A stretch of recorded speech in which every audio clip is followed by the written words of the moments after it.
Nithyananda Paramashivoham. Om Nithyananda Paramashivoham. Om Nithyananda Paramashivoham. Om Nithyananda Paramashivoham. Om Nithyananda Paramashivoham. Om Nithyananda Paramashivoham. Om Nithyananda Paramashivoham. Om Nithyananda Paramashivoham. Om Nithyananda Paramashivoham. Om Nithyananda Paramashivoham. Nithyanandam Bhagasukadam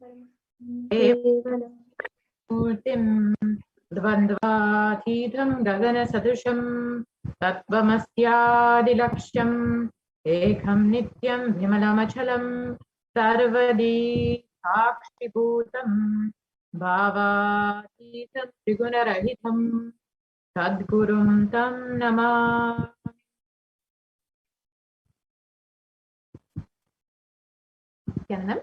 I welcome all the viewers from all over the world who are joining us today for this Parashakti Akashic reading.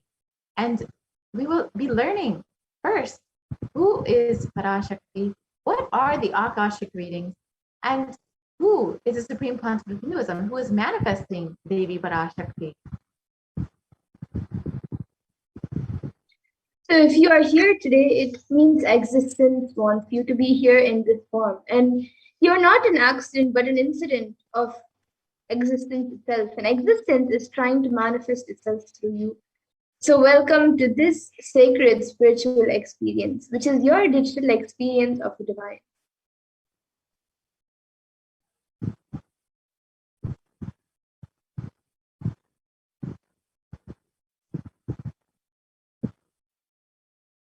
This may be what you think as your first time in the presence of a divine cosmic being, but this is not the first time this energy has graced the planet Earth.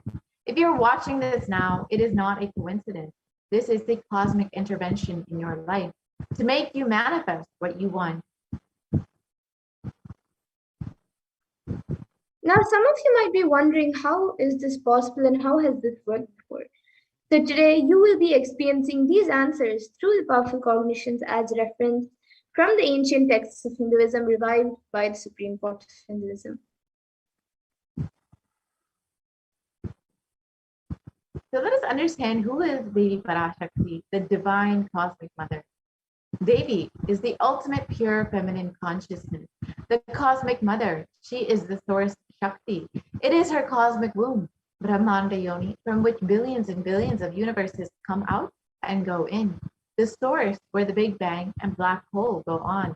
Parashakti is the main deity of the sacred feminine and the divine consort of Bhagavan Paramashiva, who is the primordial divinity of Hinduism. And Swamiji beautifully says, he says, the first and foremost relationship is mother. The ability to learn and even the idea to relate starts with the mother. How to relate starts with the mother.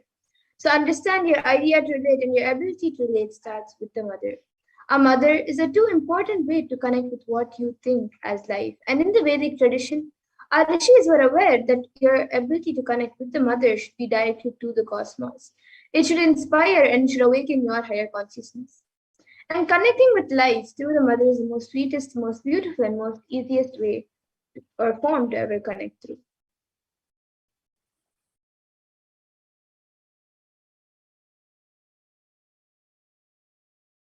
Today, out of his extreme compassion and love, The Supreme Pontiff of Hinduism is manifesting Devi Parashakti herself and gracing us, answering all of our questions, attending to our prayers, giving boons, healing us, present and future, delivering profound spiritual truths, and ultimately giving us the experience of Paramashivoham itself. And now let's understand what is the Bhava Samadhi Darshan, what is the science of Bhava Samadhi Darshan that all of us are going to be having today. So the word Samadhi has two words in itself. So the word Sama means oneness and Adi means source. The word Samadhi means one with the source. And Bhava means attitude or aspect. That makes Bhava Samadhi, that the word Bhava Samadhi means being one with the source through.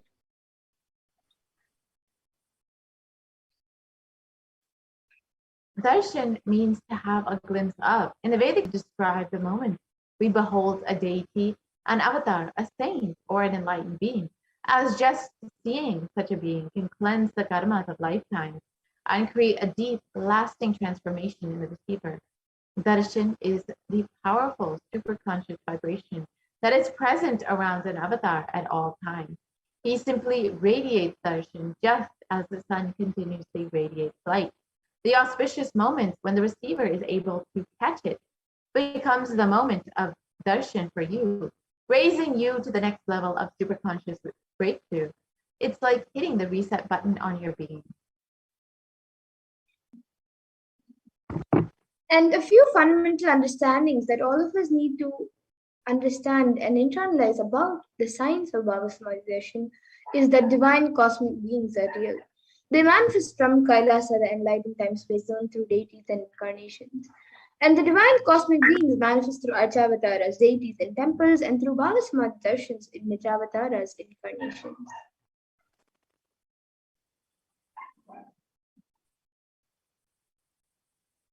So let us, Bhava Samadhi Darshan is the science of the Nijavatara manifesting Paramashiva, the consciousness. It is where formless, the being of Paramashiva, expresses through the Divi Sharira, the light body, and manifests as the Nijavatara, the physical form, the embodied form for us to experience Paramashiva.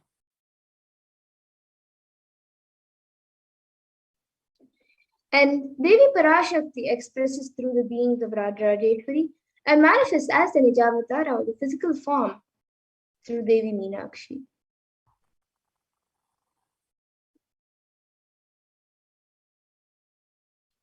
The Archavatara, the deity, reflects the consciousness and manifestation, the being of the superconscious energy. But human beings are not mature enough to receive the higher level experiences from the Archavatara directly. The avatar, the physical embodied form, comes down to bridge the gap and create the experience of the superconscious energy in all of us. And the Bhava Samadhi awakens your Kundalini Shakti, which is the latent potential energy in every, as well as improves immunity to disease. And during the darshan, the whole brain comes alive, turning into a superconductor of conscious energies that heal, empower, and transform all of our lives.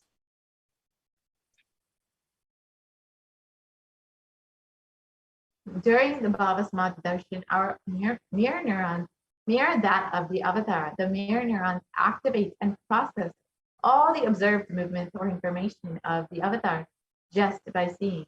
That is, the entire body can silently and without moving receive what is happening elsewhere and through a process of direct observation, experiencing the superconscious energy radiated by the avatar.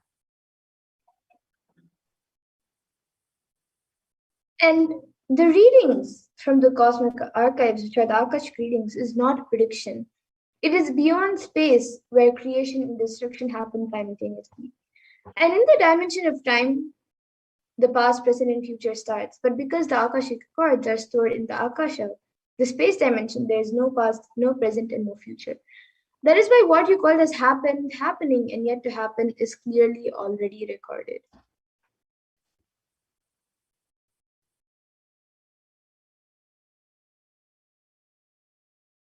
Let us understand who is the Supreme Pontiff of Hinduism, who is manifesting Devi Parashakti for all of us.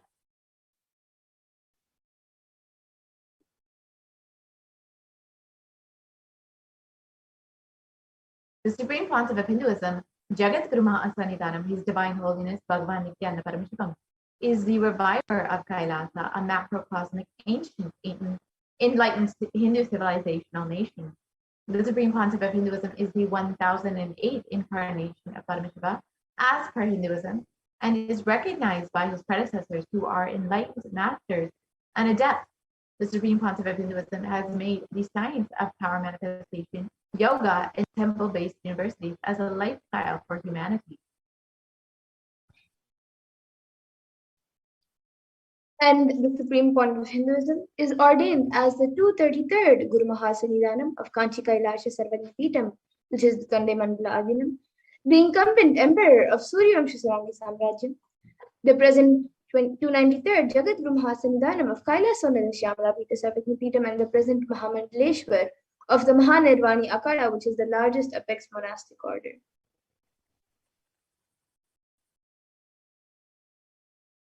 The Supreme Pontiff of Hinduism is the 1008th Acharya Mahamandaleshwar of the Atalakada, is the present 23rd Guru Mahasannidhanam of the Dharmamukhi Parikara Adinam, and has been elected as the Supreme Pontiff of Hinduism by a congregation of over 1,000 Hindu leaders.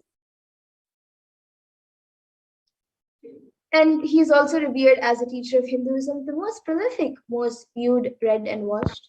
He has authored 300 books and 10,000 articles in 3 different languages, which are English, Tamil, and Sanskrit. And these are translated into 50 languages with over 1,000 titles.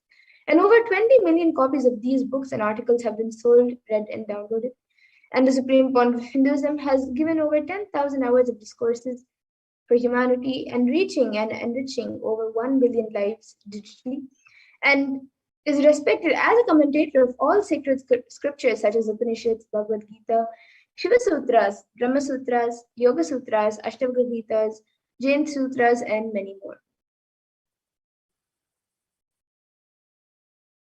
The Supreme Pontiff of Hinduism is honored as the leader of Hinduism, the most awarded, internationally recognized Hindu leader, is the reviver of 108 ancient Hindu sampradayas, including Rudrakanyas, Rudras, Rishis, Rishikas, Rivas, Vairavis, and Sanyas, and is the establisher of the largest Hindu university, Kailasa's Nithyananda University, with satellite campuses in over 150 countries, and is the establisher of 1,000 plus Kailasa enlightenment ecosystems, and founder and reviver of over 1,000 Sarvagnapeethas, 100 Sarvagnapeethas, and the Supreme Pontiff of Hinduism is the collector of the largest Hindu library with over 1 million books, 1 million palm leaf scriptures, and over 20 million digital books. And now with that, we will now be getting into the next segment of this program, where we will be seeing a live demonstration of the extraordinary Shaktis awakened in all of us through the science of Diksha, which is given as a gift to humanity by the Supreme Pontiff of Hinduism.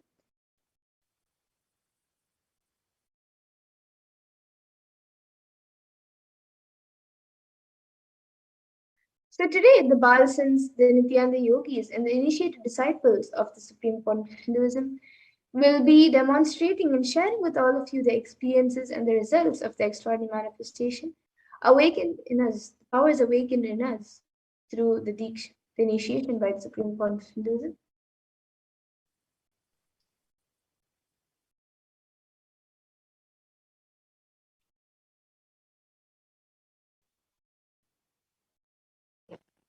So today, in today's Bhava Smat, we are receiving the initiation into the third eye awakening and various other powers with the blessings and grace of the Supreme Pontiff of Hinduism. We will be able to manifest third eye seeing with the eyes blindfolded. And third eye is the cosmic browsing center located between the brows, which upon initiation can effortlessly express powers and see through the third eye, just as you would with your 2 eyes. And now let's understand what are Shaktis. What exactly are these Shaktis that we are speaking about? What is their source and how they work? So in the Vedagamas, the source scriptures of Hinduism, Paramashiva in elaborate detail reveals that every human being is hardwired to be able to manifest 463 plus extraordinary Shaktis. And these Shaktis are described by Paramashiva as a system, method, and a science for human beings to explore the various possibilities and powers, as well as have access to various states of consciousness. And these Shaktis manifest from the fundamental cognition that you are the divine and you need to manifest the divine, not that you are a man and you need to reach the divine.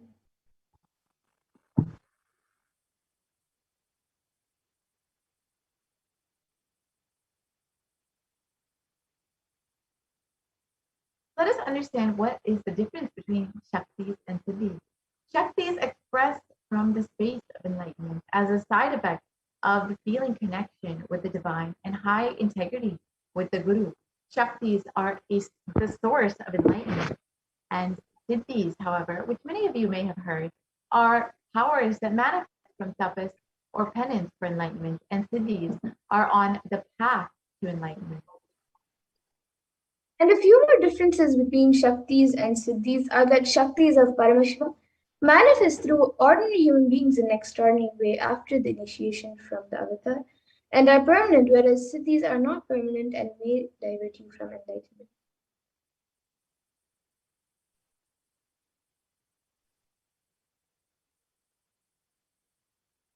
Paramashiva is the primordial divinity in Hinduism, the ultimate reality and cause, which is self-effulgent, Swayam Prakasha, all-pervading, unchanged beyond time, space, form, and causality as the fundamental base of Avyakta, the unmanifest, and Vyakta, the manifest existence. He performs the Panchakrityas, or the 5 cosmic acts of Shishti, creation, Sthiti, sovereign rulership and maintenance, Samhara, rejuvenation, Drobhava, pulling out of delusion, Anugraha, creating grace for all living entities.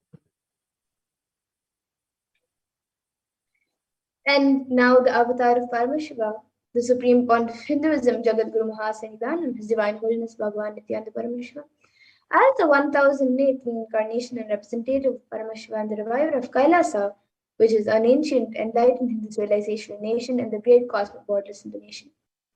So ever since the beginning of the civilization, the Sanatana Hindu Dharma has been a cradle of enlightened beings and highly advanced sciences. And it was where the science of enlightenment and power manifestation was taught as a lifestyle. And for the first time in the modern day, the supreme point of Hinduism is reviving these yogic sciences and transmitting it to the world at record-breaking pace, which is never accomplished before.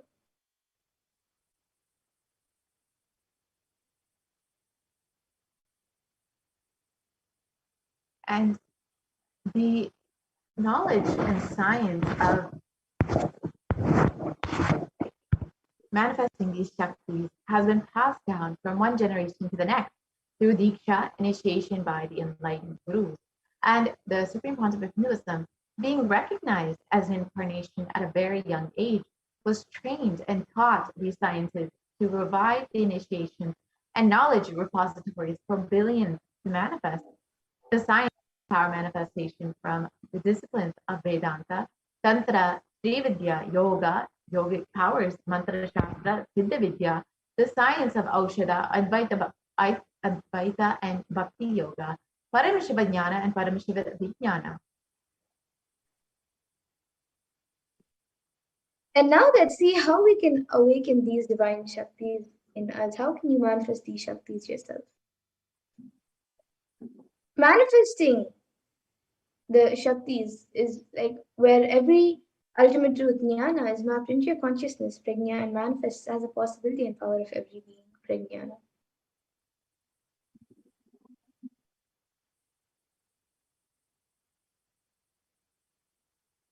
The science of power manifestation is authenticated through 4 aspects of evidence or pramanas.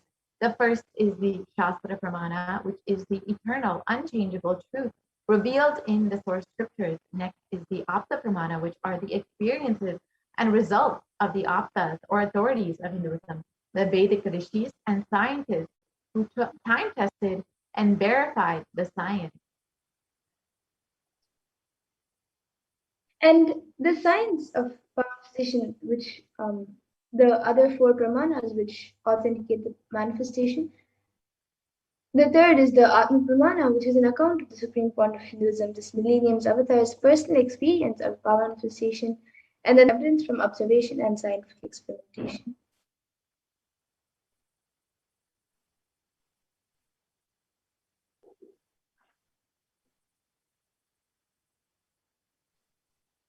The Veda Agamas is a living applied science, and the Vedas are the ultimate superior authority for Hindus. Vedas are pure science, and where the ultimate truths are explained. The Agamas are the scriptures where the applied technology, the applied science is expanded. Vedas and Vedagamas are given the status of Shruti as they are directly revealed by Paramashiva. They are the ultimate, eternal, unchangeable truth. A reference cited from these Shastras or source scriptures is called the Shastra Pramana. And now, let us all get ready to witness a very unique and very exciting demonstration of the powers of third eye. So we'll be first looking at the power of third eye, which is seen with the eyes blindfolded. After going through the pramanas for the power of third eye. So the Shastra Pramana for the power of third eye reading comes from the Vijnana Bhairava Tantra. Kapalantarmanonyasya तिष्ठन्मीलितलोचनः क्रमेण मनसोदार्ढ्यात् lakshye lakshyamutamam. And the translation for this verse is, by fixing the mind on the inner space within the crown center and sitting stably without any movement, having the eyes closed in succession, by that stability of the mind in inner space through the power of the third eye, is the ultimate goal lakshyam by having the vision beyond the sight that reveals any object or place, attaining the space of oneness with the source, Paramashiva. And the next is the Apta Pramana for this power, where Krishna initiates Arjuna into the power of third eye. Bhagavan Krishna says, Natu maam shakyase drashtu manenaiva swachakshusha divyam dadami te chakshuhu pashyame yogamaishwaram. So Bhagavan Krishna says to Arjuna, but you cannot see my cosmic form with these physical eyes of yours. Therefore, I grant you divine third eye vision. Behold my cosmic opulence. So in the Hindu Purana Bhagavad Gita, Bhagavan Krishna initiates Arjuna into the power of third eye to behold Krishna's Vishvarupa Darshan, the vision of his cosmic form. And specifically in the 11th chapter of Bhagavad Gita, which contains the description of Bhagavan Krishna's cosmic form, is completely narrated by Arjuna as he sees Bhagavan Krishna through his third eye.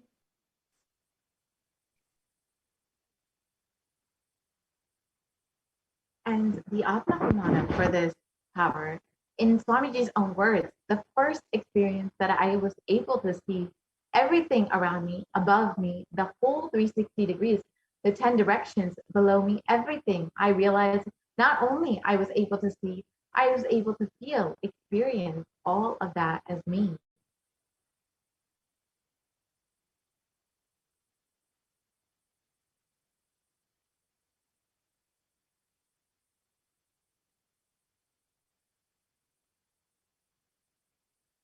And the Pratiksha Pramana, or the empirical evidence from scientific observations and experimentations, we've studied the brain and the brain activity of the Supreme Pontiff of Hinduism. And during the Third Eye Awakening, and we have observed that when doing daily activities, high activity is measured in the brain where third eye is located. And when in deep samadhi state, only the third eye region is active and almost 90% of the rest of the brain is at peace.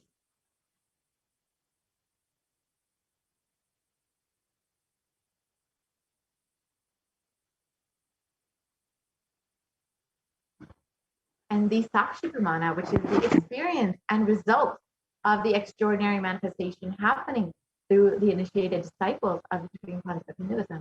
This rare sacred science of third eye awakening is being made available to humanity for the ultimate enrichment and conscious evolution by the Supreme Pontiff of Hinduism. And as a living incarnation of Paramashiva, the Supreme Pontiff of Hinduism embodies the most profound yogic states that surpass all bounds of time, space, and matter. The Supreme Pontiff of Hinduism is gifting this pure, great science of third eye awakening, along with many other spiritual sciences through initiation Diksha to millions of people that have been initiated by the Supreme Pontiff of Hinduism and are experiencing the profound results as extraordinary powers in their everyday lives.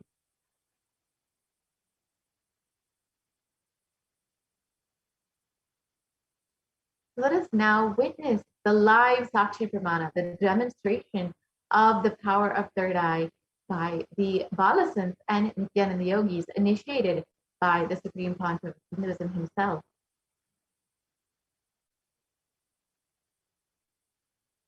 And we have Manitya Madhurananda here to demonstrate the amazing power of third eye reading.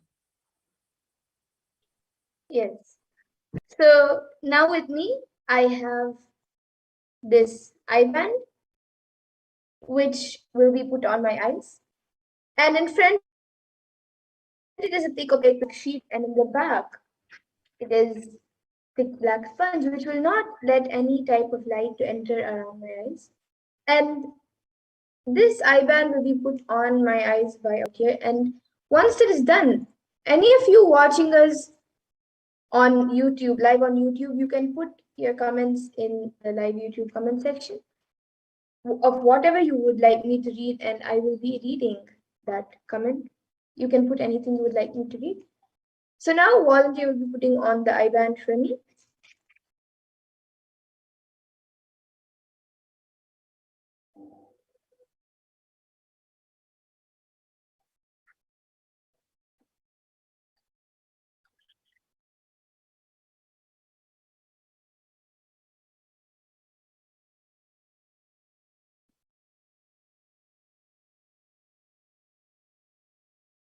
So you can move a little to the left.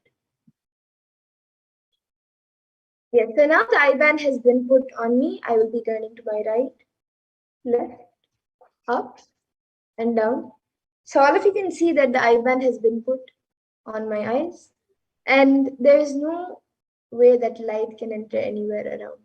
So now the YouTube comments will be projected in front of me, and any of you watching us live on YouTube can put your comments and I will be reading it. You can put anything you would like me to read. It can be a sequence of emojis, numbers, letters, words, sentences. It can even be something that does not even make sense. Okay, so we have a comment from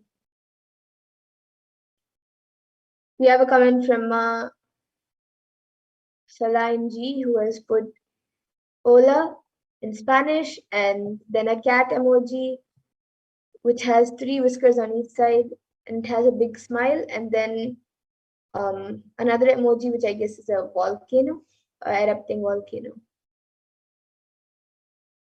And anyone else who would like to put your comments, you can put in your comments.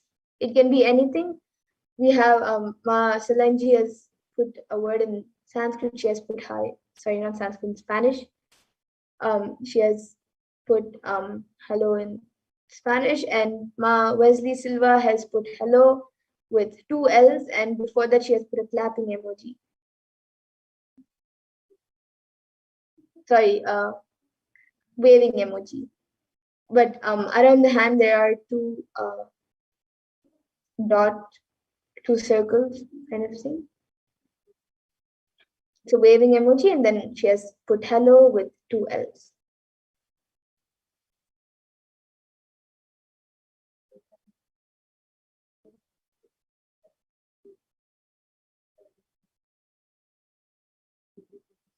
And anyone else also, you can put also just how Ma Salanji has put, you can put another language also.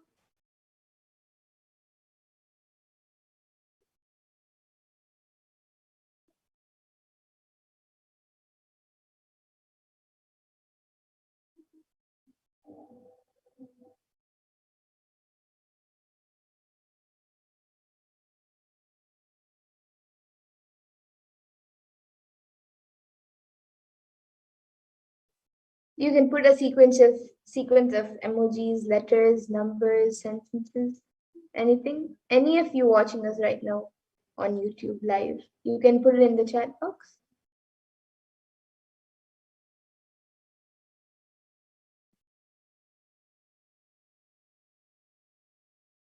Yes, now we have Ma Wesley Silva, who has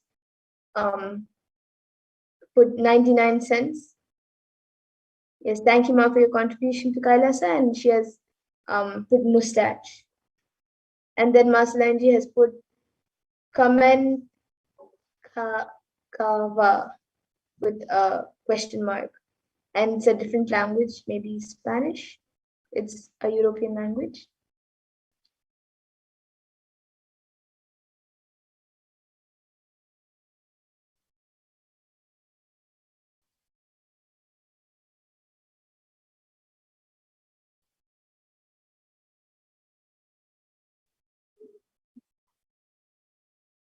And Ma Wesley Silva, next to her like in that comment, she has actually put an emoji of a mustache, and then the next comment she has typed the word mustache and put.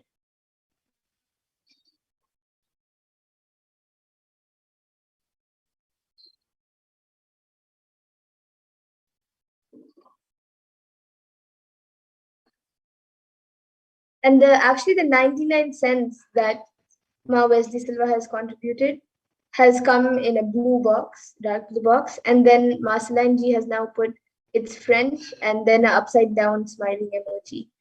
Yes, Ma. And then Ma Wesley Silva has put haha.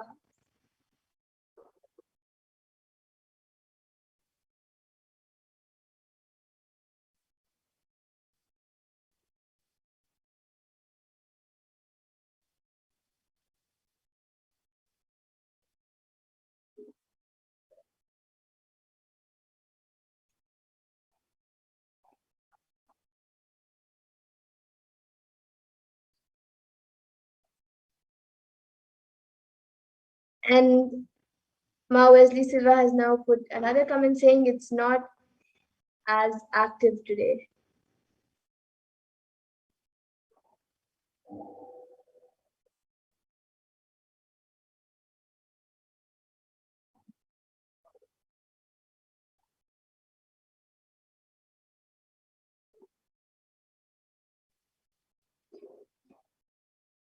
Okay, so actually any of you watching this on YouTube live, you can put any comments.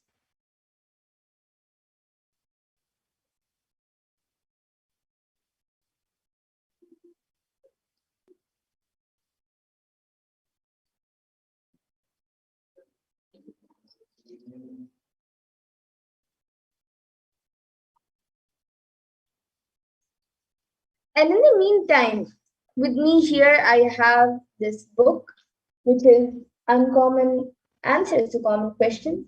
So in front of you, I'll be opening a random page and I'll be reading the page. So I've opened the random page.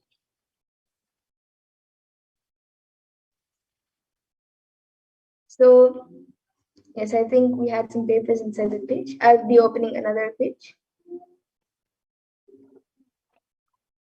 Okay, so I've opened a random page and now I'll be reading the contents of that page. So this is page 100 and 101. And on page number 100, it says there is only one love, but its expressions vary from person to person. Intellectual love is that which is expressed through the head. Being closely related to the mind, this love is the most corrupt of all. The intellect perceives love as a bargain, as a contract of sorts. It believes strictly in give and take. Its attitude is a calculative what's in it for me. This kind of love will always result in expectation, possessiveness, jealousy, and violence. This kind of love transforms neither giver nor taker. Emotional love is expressed through the heart and is a more purified expression of love. Here, the emphasis is not on contract, but on contact. This love trusts and gives without much expectation. Whatever problems arise in this love are solved by love itself. This kind of love transforms the giver immensely. When love is expressed through the being, there is neither give nor take. There is of just the radiating of love. This love can bring with it no pain and no problems because it is not dependent on the other. In fact, it does not even require an object. It is simply a radiance, an overflowing. This kind of love transforms both the giver and the taker in beautiful ways. When love radiates through the intelligence, it is rightly called falling in love. When it radiates through the emotion, we may term it rising in love. When it radiates through the being, it results in flying in love. So this is page number 100. All of you can see. And another, Ma Wesley Silva is asking, is this Swamiji's book? Yes, Ma, this is Swamiji's book. And it is actually,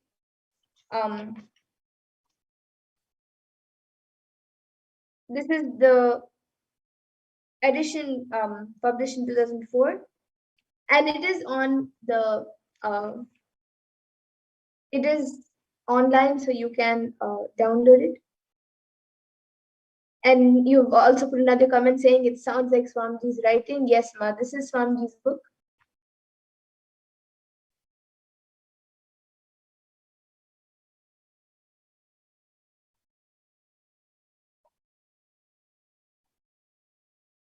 And anyone else watching us right now, you can put any comments you would like.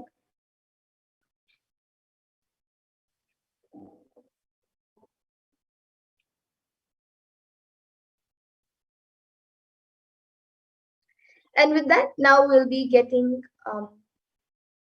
we'll now be moving on to the next power, the power of body scanning. So this I-band will now be removed by the volunteer. I request the volunteer to remove the I-band.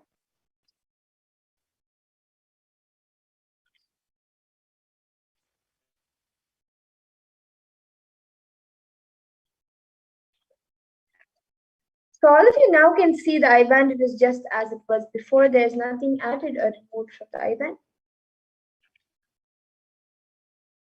And now with that, we will be moving to the next power, the power of body scanning. So anyone who would like a body scan, you can put your comments in the YouTube comment section, and we will be doing a body scan for you.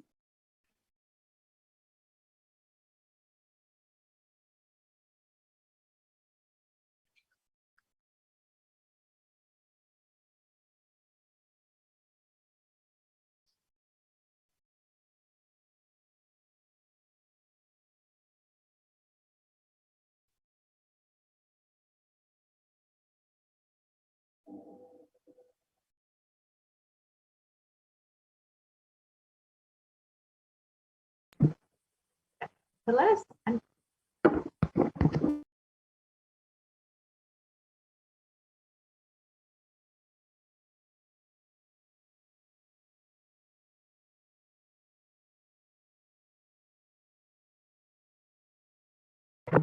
let us look at the Shastra Pravada or body scanning.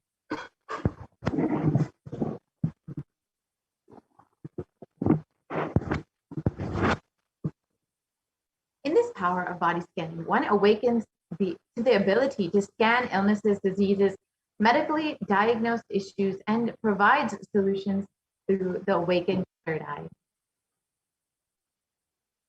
And the Shastra Pramana for the power of body scanning comes from the Vijnana Bhairava Tantra. Swadehe jagato vapi sukshma sukshmatarani cha tatvani yani nilayam dhyatvante vyajyate para. And in this verse, Bhagavan Paramashiva says, cognize deeply that from the subtle to the subtlest consecutive principles of your whole body is Swadeha, or the whole universe simultaneously consists of the essential reality, their being absorbed in their source cause Paramashiva.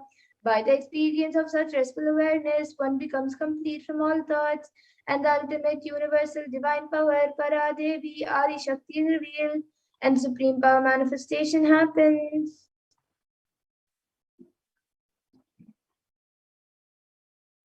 And the next is the Apta Pramana, which comes from the life of the Siddha, whose name is Teriyar. So Teriyar was a Siddha and one of the prominent disciples of sage Agastya. So one day a man suffering from severe headache comes to sage Agastya for healing. And then he uses the power of body scanning and identifies the root cause of the headache. Agastya reveals that there is a small Terai, a type of frog, sitting in the person's brain, and immediately instructs Teriyar, his disciple, to perform an open head surgery and remove the frog. After the surgery is completed successfully, the person is healed and cured of the headache, and Teriyar thus gains his name. And the Atma for this power was revealed by the Supreme Court of Hinduism. How he used this power of body scanning, he revealed on the 22nd of December 2019, paraphrasing his words. Only when I had the multiple compound hand fracture, I was forced to go for surgery and therefore medical checkups related to that. At that time, they detected heavy metal quantity in my different organs. It was revealed that I had been poisoned without our knowledge. I immediately used diagnostic methods instead of medical facilities to study the body condition due to the poisoning. Through body scanning, I found imbalances happened and where balances had to be done. I used allopathy as a second opinion to verify my findings.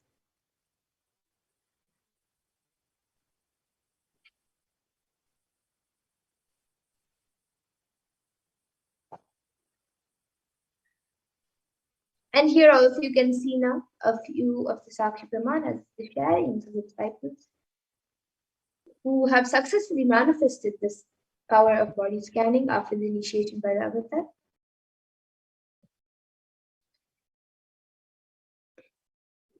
And with that, now we'll be getting into the live demonstration of the power of body scanning. So anyone who would like a body scan can put your comments in the YouTube comment section, and we will be doing a body scan for you.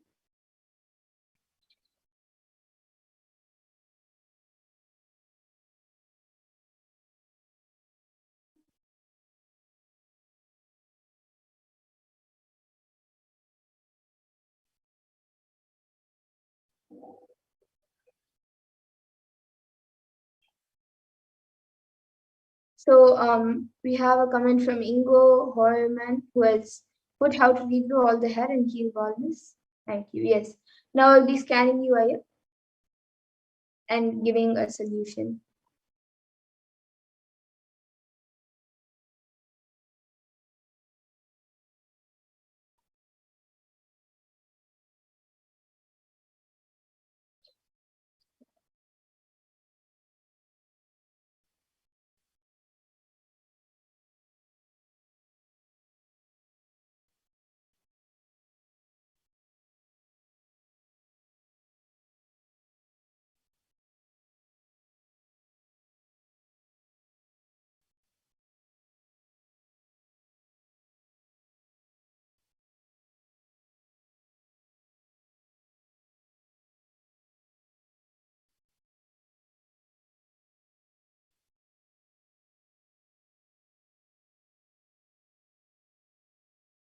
Yes, Aya. So Ingo Horman, Aya, I was able to see that for you, every day or every alternative day, you should start doing Shirasasana to increase the blood flow in your head. And also, I was able to see that you should stop putting chemicals on your head. For your whole body, it would be great. But as you've asked specifically for your head, I was able to see that at least on your head, don't apply any chemicals or don't use any chemicals. Try using more natural products, and that will help in regrowing the hair. Just use more natural products, and you can do Shirasasana every day to increase the blood flow. So this is what I was able to see. You can get back in the comment section. And Ma Salanji has asked, can I have body scan for guilt? Yes, Ma, now I'll be doing a scan for you.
Yes, Ma. So, Ma Salanji, I was able to see for you that the only way for you to come out of guilt is by taking conscious decision. You have to consciously declare and decide to come out of the guilt and not encourage the guilt whenever you have any guilt for anything. I was able to see that you have to take a conscious decision and declaration to come out of it.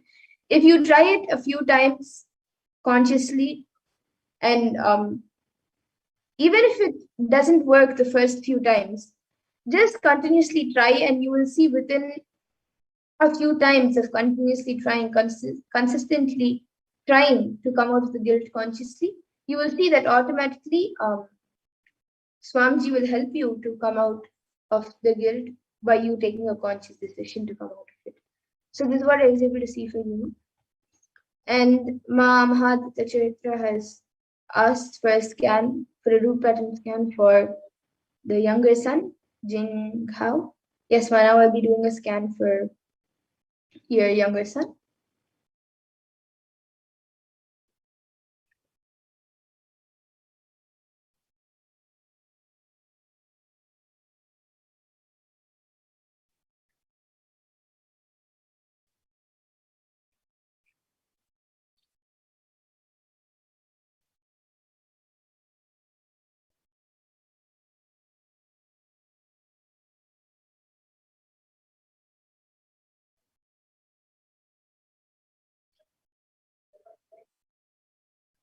Yes, so Ma Mahatma Charitra. For your younger son, Ma, I was able to see that right now there is no root pattern that has developed completely. He can, even if there are some small patterns that have come into him, it is very easy to break out of it. And even those few small patterns that have been created or starting to get every day, to even get out of the small patterns that are being created and to prevent any root patterns even in the future. I was able to see every day you should make him listen to satsangs and keep him in a good spiritual ambience. You can keep a Swamiji picture in his room, or like as he grows up, bring him up in a positive ambience, in a spiritual ambience with more deities and with more of Swamiji satsangs and teachings. That will help him to not create more patterns. And right now there is no root pattern that is affecting him or in any way, or there is nothing that has been created yet. So this is what I was able to see for your Tanma. And you have also asked, can you help me scan my obstacles for Nirahara? I've not been successful for the past 2 days. Yes, man, I will be scanning.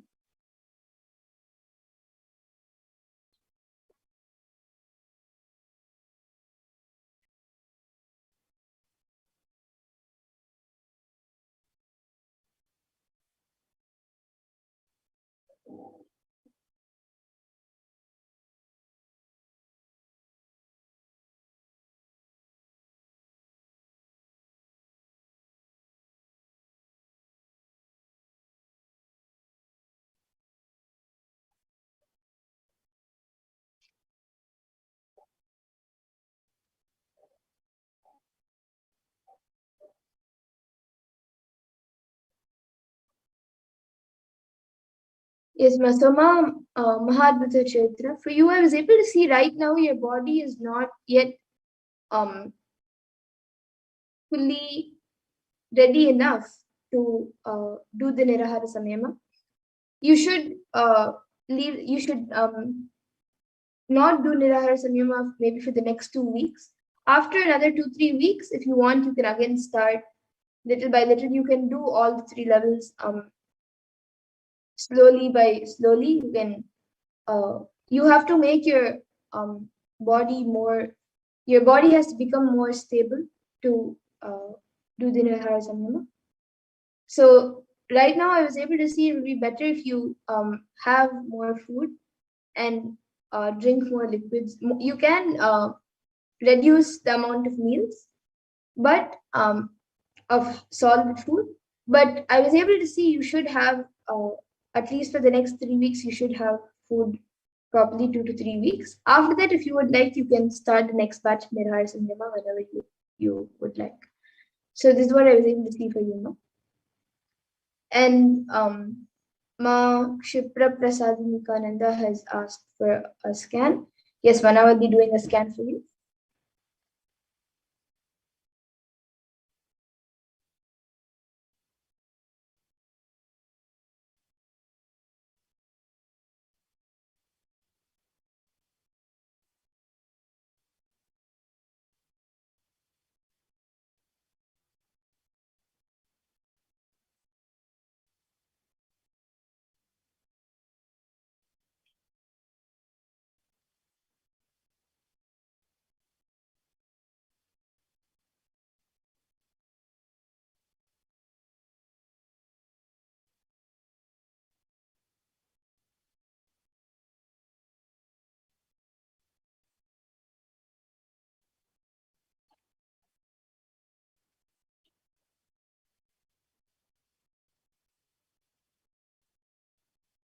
Yes, Ma. So for you, I was able to see that you are sitting for long hours, and right now your body is not used to sitting for long hours, but you're sitting for long hours, which is creating a slight back, which is giving a slight back pain to you, and also when you get up, you feel tired after standing even for some time because you are sitting for long hours. So I was able to see that. So your body has actually gotten used to sitting for long hours, but at the same time, you are getting some problems in the back. You're having some pain, especially in the lower back. So I was able to see for this, the solution is you can sit for long hours if you have to, if it's for work or anything, you can sit for long hours. There's not an issue in that. And whenever you get up, it would you can get up, you can do your daily activities. But I was able to see whenever you sit, and especially when you're sitting for long hours, I was able to see that as much as possible, sit in Padmasana, whether you're on chair or whether you're on the floor. Even if you're sitting for long hours, as much as possible, you don't have to sit for all the hours continuously in Padmasana. If you can, that's great. But at least to start off with, how much ever you can, start sitting more in Padmasana, and you will see that the back pain disappears, and you also become much more healthy in your day-to-day life. So this is what I was able to, you will become more healthy and active throughout. So this is what I was able to see for you, Ma Kshipra Prasadinikananda. And Ma Mahadvita Charitra, Ma Slanji, and Ma Ingo and Ingo Harmanaya has also gone back saying thank you. And Ma Advita Charitra, Ma Mahadvita Charitra has gone back saying it's really a relief to hear both of my sons and for me. Can you explain on why my body is unstable though? Yes, Ma, I was able to actually see that it is, your body is not exactly unstable, but it is not ready enough to do the Nirahara Samyama right now. Right now your body needs little more food for doing the daily activities and to keep you healthy. Right now your body needs little more food. But I was able to see that within the next 2-3 weeks, you will, if you eat properly for the next 2 to 3 weeks, after that, you will be able to do the Nirahara Samyama more efficiently, and you will also see that you will be able to, will feel more satisfied and more happy with the Nirahara Samyama, as you will be able to do it more successfully. So this is what I was able to see now.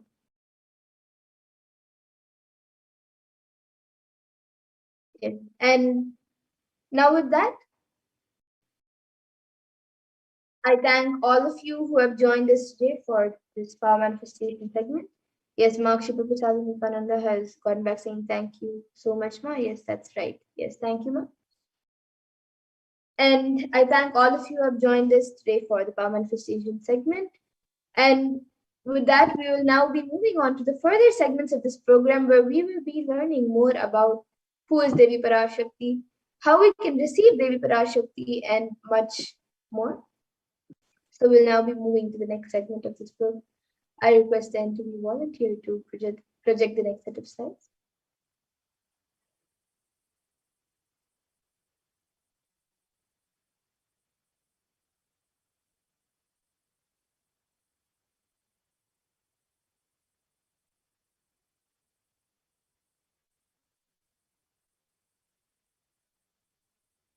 Yes. So let us now understand who is Devi Parashakti.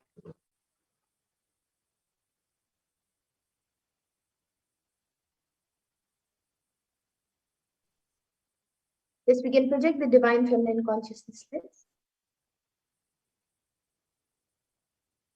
So we'll be first looking at the Dhyana Shloka of Devi Parashakti, which comes from the Lalita Sahasranama Dhyana Shloka. I will be chanting that first now. Sindhurarunavigraham Trinayanam Manikya Spurat Taranayakashekharam Smitamukhim Mapina Vakshoruham Panibhyamadipurnaratnachashakam Raktotpalam Bibratim Saumyam Ratnagatastha Raktacharanam Dhyayet Paramambikam.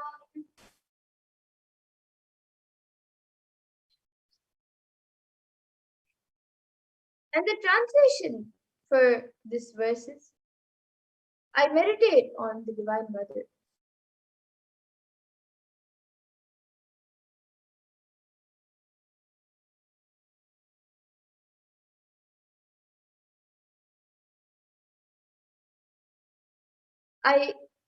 The Divine Mother is to be meditated upon as shining and vermilioned body, with triple eyes sporting a crown of rubies studded with the crescent moon, a face all smiles, a splendid bust, one hand holding a jewel cup in her hand, and the other twirling a red lotus. And another verse that also comes from the Lalita Sahasranama Dhyana Shloka, which describes the beauty of Devi Parashakti, says, Arunam karunatarangatakshin dhritaparshankushpushpabanachapam animadiviravritamayukaihi rahamityeva vibhavaye bhavani. And the translation for this verse is, I meditate on the great empress. She is red in color and her eyes are full of compassion. She holds the nose, the gourd, the bow, and the flowery arrow in her hands. She is surrounded on all sides by powers such as Anima of the rays, and she is the self within me. And Devi Parashakti is the ultimate pure feminine consciousness. Parashakti is the cosmic mother. It is her cosmic womb from which billions and billions of universes manifest in the source where the Big Bang and black holes go on and on. And Parashakti is the source Shakti, the source energy, the source power, from which all of us came, in which all of us are in even now, and in which all of us are going to merge. And out of her extreme love and compassion, Devi Parashakti herself is manifesting through the embodied form as the Nijavatara of the Supreme Form of Hinduism, Jagat Guru Mahasannidhanam, His Divine Holiness Bhagavan Nithyananda Paramashivam, gracing us, answering all of our questions, attending to our prayers, giving boons, healing us, revealing our past, present, and future, delivering profound spiritual truths, and ultimately giving us the experience of Paramashivoham itself. And in the words of Devi Parashakti herself, Devi Parashakti beautifully says how she manifests as the Avatar of the Supreme Lord of Hinduism. She says, raising as Omkara, expressing as Vedas and Agamas, blossomed as Srinkara, filled as Parashodasi, living in 40 triangles, the Kailasha Swamini who is in Kailasha, Sri Purachintamani, Parashodasi, sitting as part of Paramashiva, Parameshwari who rules the world, Paramashakti, Manonmani, as Nithyananda I took Nijavatara here, to give good boons to everyone, to bestow all goodness. Hiranyagarbha Swarupini, Brahmanda Yoni, Shami, Chandramauli, Rapala, Aparna, Uma, Parvati, Savitri, Navayavana, Samraji Lakshmi, Parameshwari, Parashodasi, Meenakshi. In the form of Nithyananda, I came down as Nijavatara. With great compassion and blessing, listen, people, to do good to all of you, I took the form of Nithyananda and came down as Nijavatara.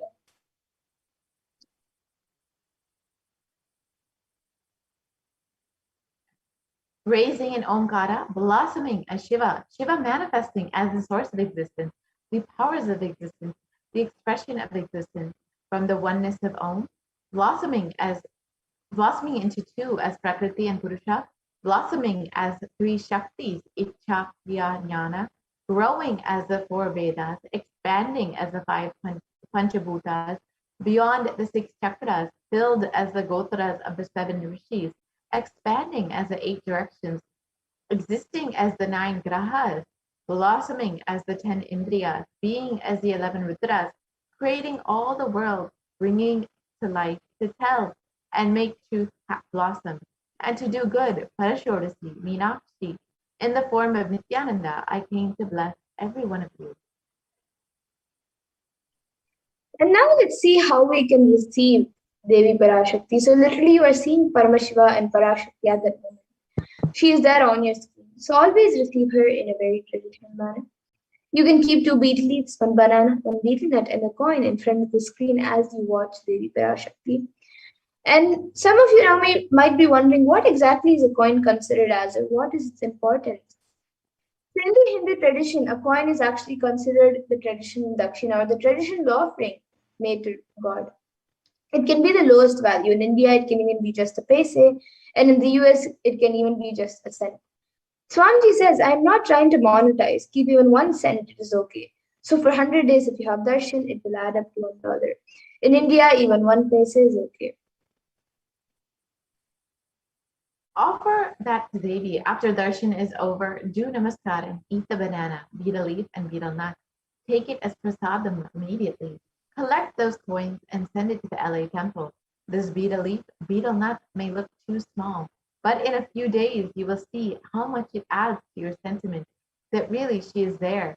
You will not take the Devi darshan for granted. Rituals will break your monotonous, unconscious mentality and lifestyle and remind you and raise you to the powerful cognition. It will break your unconscious behavior. And now all of you can see how you can set up your tambulam. So you can arrange the betel leaves, the betel nut, the banana, and the coins. You can arrange it in a plate and keep it in front of the screen. You can also keep the additional items such as some kumkum, turmeric, flowers, glass bangles, and some kumkum, and a coconut. So you can keep all of these few additional items as well if you would like. But the 4 basic items that are kept as part of the tambulam is the betel leaves, the betel nut, the banana, and the coin. So you can arrange all the items in a plate, keep it in front of the screen as you get ready to receive Devi Parashakti. And with that, we now come to the conclusion of this segment, and we'll be moving on to the further segments of this program, where we will be learning what Devi Parashakti has revealed in the Akashic readings for humanity on all the different problems that humanity is going through right now. So in this next segment, we will be learning what Devi Parashakti has revealed and how important it is for us to understand, follow, and internalize what Devi Parashakti has revealed. Yes. So let us now enter into this next segment and see what Devi Parashakti has revealed for each of us during this pandemic. Devi has been continuously blessing us. Let's now see what Devi has revealed in the Akashic readings for guiding us through this pralaya.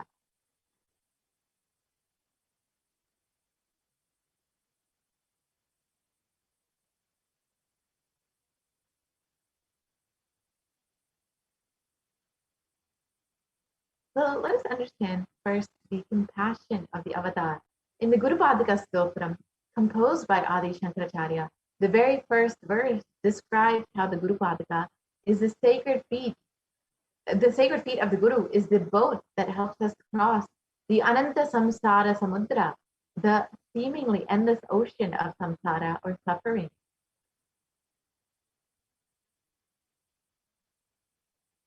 And the verse translates salutations to the sandals of my Guru, which is a boat which helps me cross the endless ocean of life, which endows me with a sense of devotion to my Guru, and by worship of which I attain the dominion of renunciation. And many of us feel stuck in the same storming and raging ocean, being unable to navigate ourselves and lost in the overwhelming vastness of the suffering that surrounds us during this pralaya, the great deluge. Our loved ones are dying due to the pandemic. Our homes are being destroyed due to the natural disasters. Social institutions are crumbling, and the whole of humanity is in desperate, dire need of hope. It's at this time that the Supreme Pontiff of Hinduism, the incarnation of the cosmic superconsciousness, out of his love and compassion, having taken the spiritual responsibility for the superconscious breakthrough of the whole of humanity, is manifesting Devi Parashakti, the cosmic mother, and guiding and healing the whole world as literally the boat that sails us through the pralaya, the cosmic deluge. And Devi Parashakti is herself manifesting through the Nijavatara and answering each and every one of our prayers, granting boons, healing us, manifesting miracles, removing all of our pain and suffering. And Devi has not just attended to us individually, but as a humanity at large.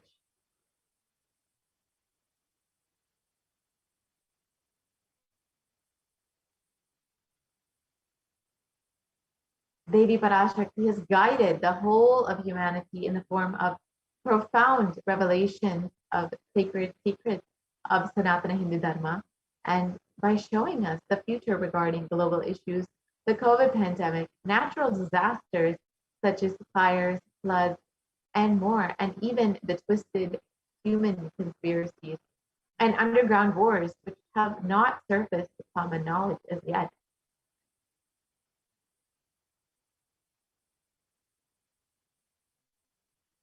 In this segment, we will be elaborating on the statistical and scientific and scriptural references of each sacred revelation, which is manifested precisely as the same guidance emerged from Devi Parashakti for us to imbibe deeply and start following as Devi Parashakti continues to protect us until the storm ends and we are safely harbored at the shores of our country. Let us understand what Devi Parashakti has revealed on 19th of May 2021 and how it has manifested into our reality.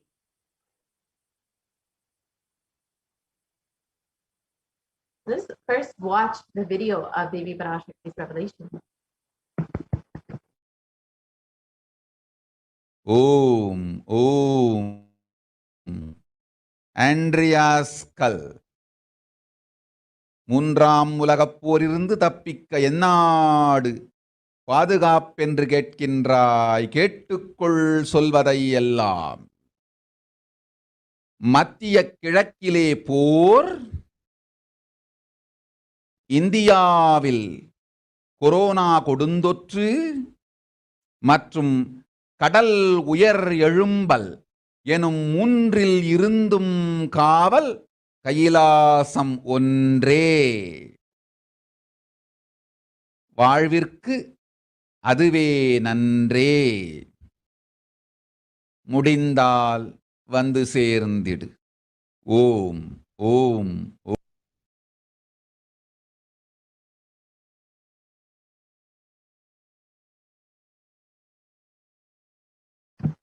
understand Devi Parashakti's revelations mapped into the English language.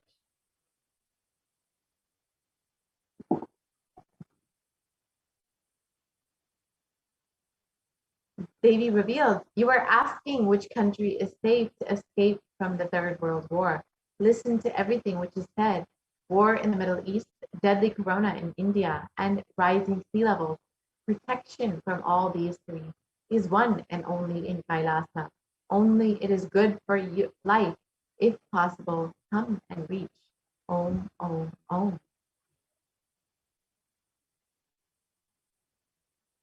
On the 19th of May, 2021, while answering the prayer of one of the devotees, Devi Parashakti, manifesting through the Supreme Concept of Hinduism, warned about the sea levels rising and the cascading effects of climate change crisis on humanity. Exactly as Devi revealed the very next day, on the 20th of May, 2021, the biggest ever iceberg broke, which was 70 times the size of Manhattan, posing a huge threat to humanity, causing the sea levels to drastically rise. Let us now see the scientific articles about sea levels rising as per Devi's revelation. So first, let's see, you can see the article which shows that the world's largest iceberg broke off the Antarctic shelf. And this was one day after Devi Parashakti's revelation, which drastically caused the sea levels to rise just as Devi had revealed.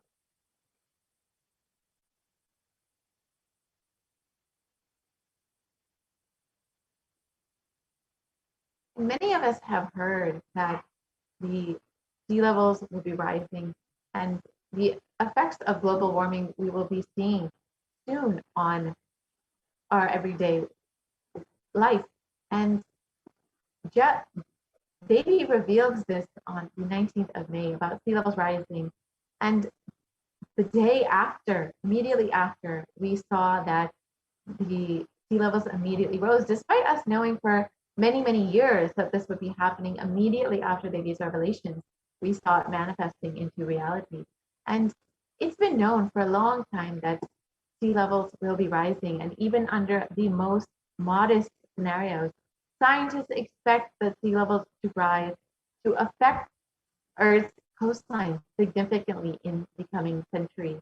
And even if emissions, CO2 emissions, are curbed and reach completely zero, we will still be seeing sea levels rise up to 1 meter. And if the levels of CO2 emissions continue at the rate that they are going, and we will see that sea levels will rise up to 5 meters or more in the coming years, in the next couple hundred years.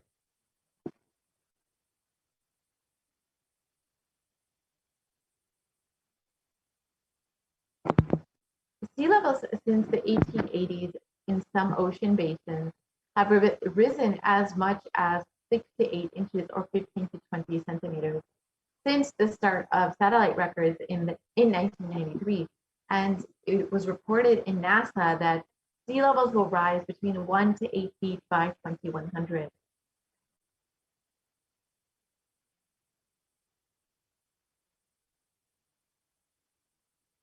And as we know, sea levels will be rising, and many may feel that this may not affect you directly, but in the United States alone, almost 40% of the population lives in relatively high population density coastal areas, and globally, 8 of the world's 10 largest cities are near a coast, according to the UN Atlas of the Ocean.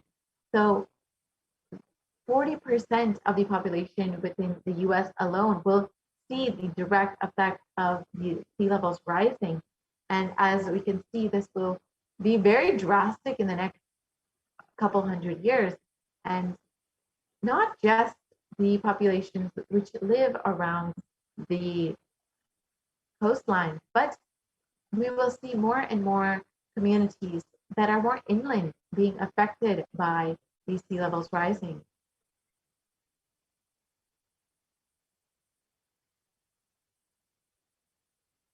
And because the higher background water levels means that deadly and destructive storm surges, such as those associated with Hurricane Katrina, Superstorm Sandy, and Hurricane Michael, push farther inland than they once did.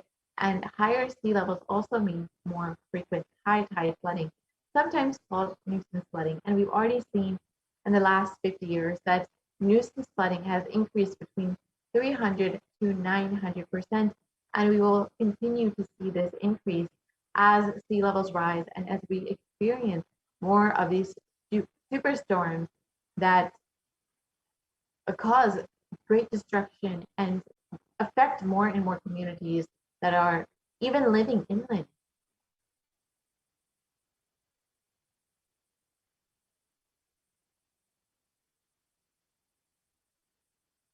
So what is the cause of sea levels rising? As many of us have heard, it is global warming which has caused sea levels to rise. And this has happened in two ways. The first is that glaciers and ice sheets worldwide are melting and adding water to the ocean. And the second is that the volume of the ocean is expanding as the water warms. And a third, but much smaller contributor, is that the sea level rise is a decline in the amount of liquid water on land. This is in aquifers, lakes, reservoirs, rivers, soil, moisture, and this liquid water has been shifting from land to the ocean, and this shift is due largely to groundwater pumping. So due to human activity, which is the major cause for climate change and global warming, as many of us know. And here you can see a very drastic example of the Pedersen Glacier, which was photographed in 1917, was a fully formed glacier. And in 2005, in less than 100 years, you can see that most of the glacier has melted and is almost grassland. And this is in less than 100 years. So in one lifetime of a person, we have seen this drastic level changes. And as Devi has revealed, we will continue to see these drastic changes, and it will be affecting, we will see the cascading effect on our lives directly.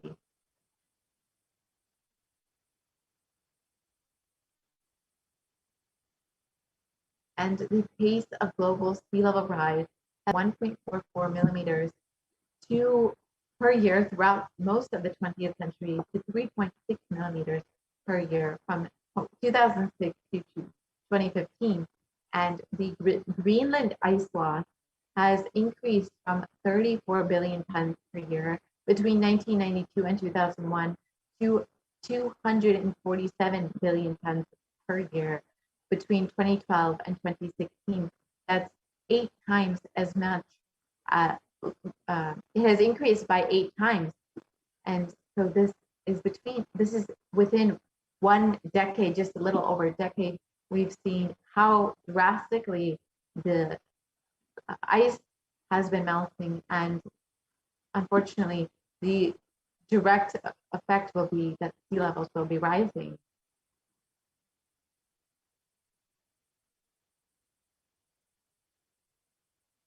And on August 2021, the UN published a code red, a warning of worsening global warming and a rising of sea levels. And this was a few months after Devi had already revealed that we will be seeing the cascading effects of global warming, of the climate change crisis, and of sea levels rising. And we've heard this warning months before the UN had released a code red.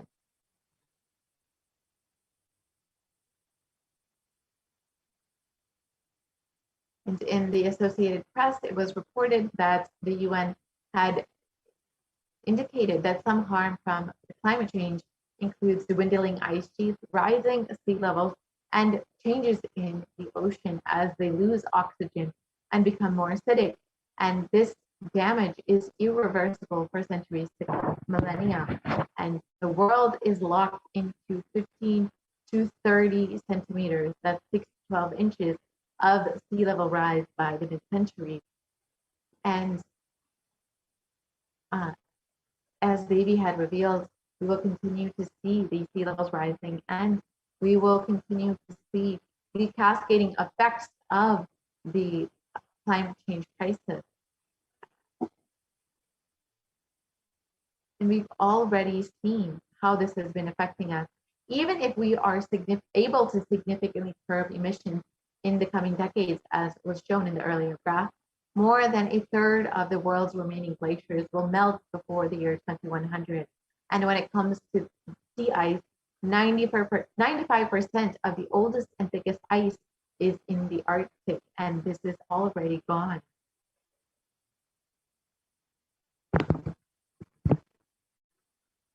And Davy revealed that we will be seeing the cascading effects of climate change on our everyday reality, on our lives. And as the UN had warned, the code red of worsening global warming, we've seen how this has affected our realities.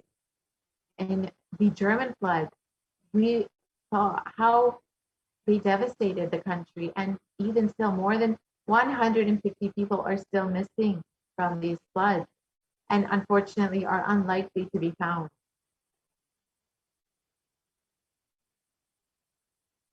And these deadly floods have left scientists stunned, and unfortunately, climate change has made these deadly German floods up to 9 times more likely.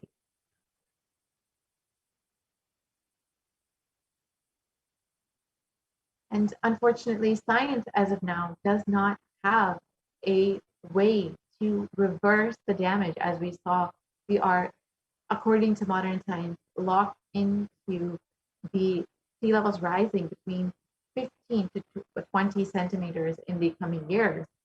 And science has no explanation or theory of how to reverse this damage that we've already done. However, Hinduism and the supreme concept of Hinduism have the science for healing Mother Earth. It is through non-violence and through the connection with oneness, with Mother Nature, that can heal Mother Earth, that will actually see the damage that humans have done being reversed through this non-violence and through this oneness. The concept of Hinduism has revealed that Bhumata will literally respond to you, will literally respond to your connection with her.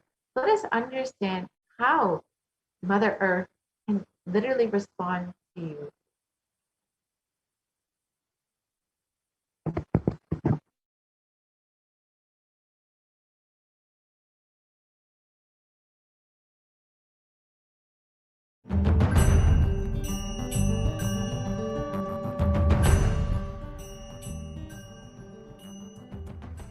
The human beings have become so distanced from the real life, are ready to explore things. We become so far away from, at least I can tell you from my experience, village boy. When I was 5 or 6, I opened all the alarm clocks in my house and I'll set it back, put it back. I don't see all that in the modern day kids. It's all about that stupid cell phone. Involvement with the reality has drastically reduced. Our whole life is nothing but the screen. Whether your love, your relationships, even your sex, everything is limited to that screen. Am I right? Almost. No, almost. Everything has been reduced to that screen. Involvement with the reality has drastically come down. It is so unfortunate, especially the food, the plastic food dumped into your system. See, all the things which you eat, none of them have life. They are all not grown from life. My guru used to tell, please walk without chappal or covering your feet. Whatever grows in that land, eat, because Mother Earth records when you walk without shoes what all the ingredients are missing in your body. She records what you need for your body, nutrients or vitamins, whatever. Whatever is missing in your body, she produces in that food which grows in that land. And eat that and live. It is too mind-boggling concept. I tell you, only after I started doing it, I realized you don't need any external medicine if you know to live with the nature.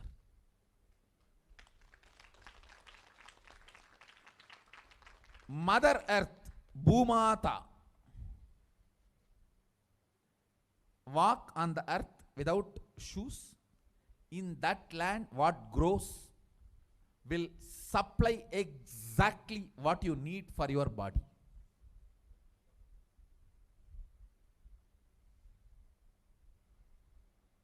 Looks too difficult to believe, but after I started doing that, I realized it. Your body does not need any other medicine, anything else. Actually, maybe 2 years before, continuous classes, day and night, and in the night time, the web-based programs for the outside India, all these. My whole eating habits have gone chaos, and no question of rest. It became like a too much on the. So I had some stomach issues. I remembered my guru telling this, walk on the earth and what grows eat. So I started walking without chappal for a few days. Suddenly I saw in my courtyard a new plant coming up. No seed, nothing, just coming up. I was wondering what is going on. How come suddenly, between the rocks actually, between the rocks, new plant coming up. And one of the devotee Ayurvedic doctor, he said, Swamiji, if you can get this plant and add it in your food, your stomach will be completely healed.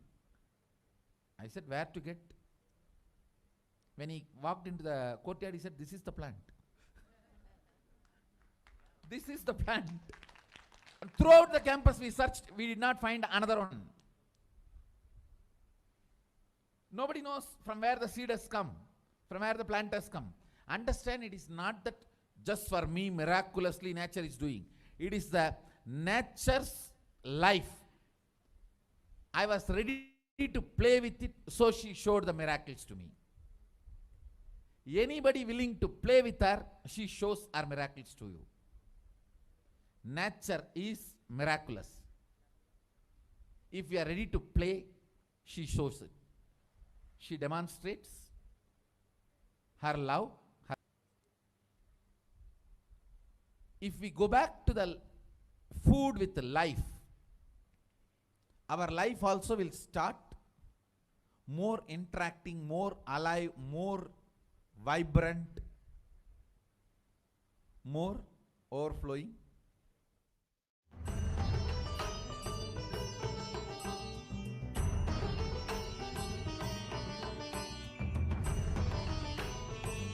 Has revealed when you relate with Mother Nature with non-violence and with that oneness, she literally will respond to you. And we've seen that the supreme concept of Hinduism has revealed that non-violence is the grand narrative of Hinduism.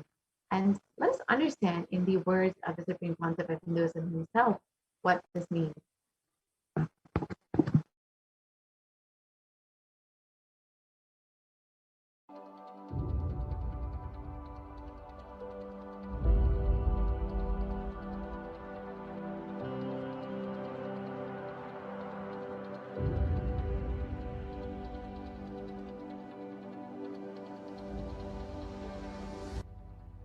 We often believe that exacting revenge is a form of emotional release and that getting retribution will help us feel better. Especially this modern day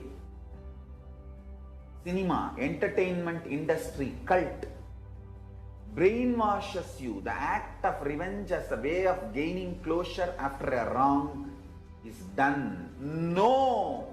I tell you the truth. Revenge has the opposite effect. Revenge is like a korangu sorinjikra mari. Ari padangadu.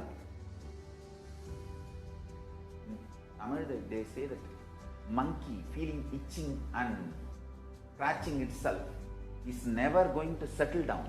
Till that monkey dies, it will not settle down because it will create a wound and it will not keep quiet with that wound. That same wound it will scratch more and more and it will be more infection. Finally the monkey will die. Orangu sorinjikittadum nama violence la vilaradum onnu. Understand? Mass media, cult, entertainment industry, TV and cinema, cult is brainwashing you, telling that revenge is heroism, violence is heroism. No, it is not.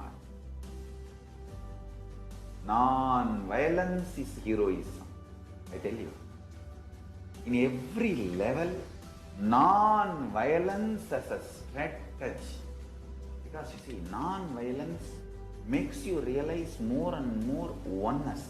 It strengthens the oneness. Oneness strengthens the non-violence and non-violence strengthens the oneness.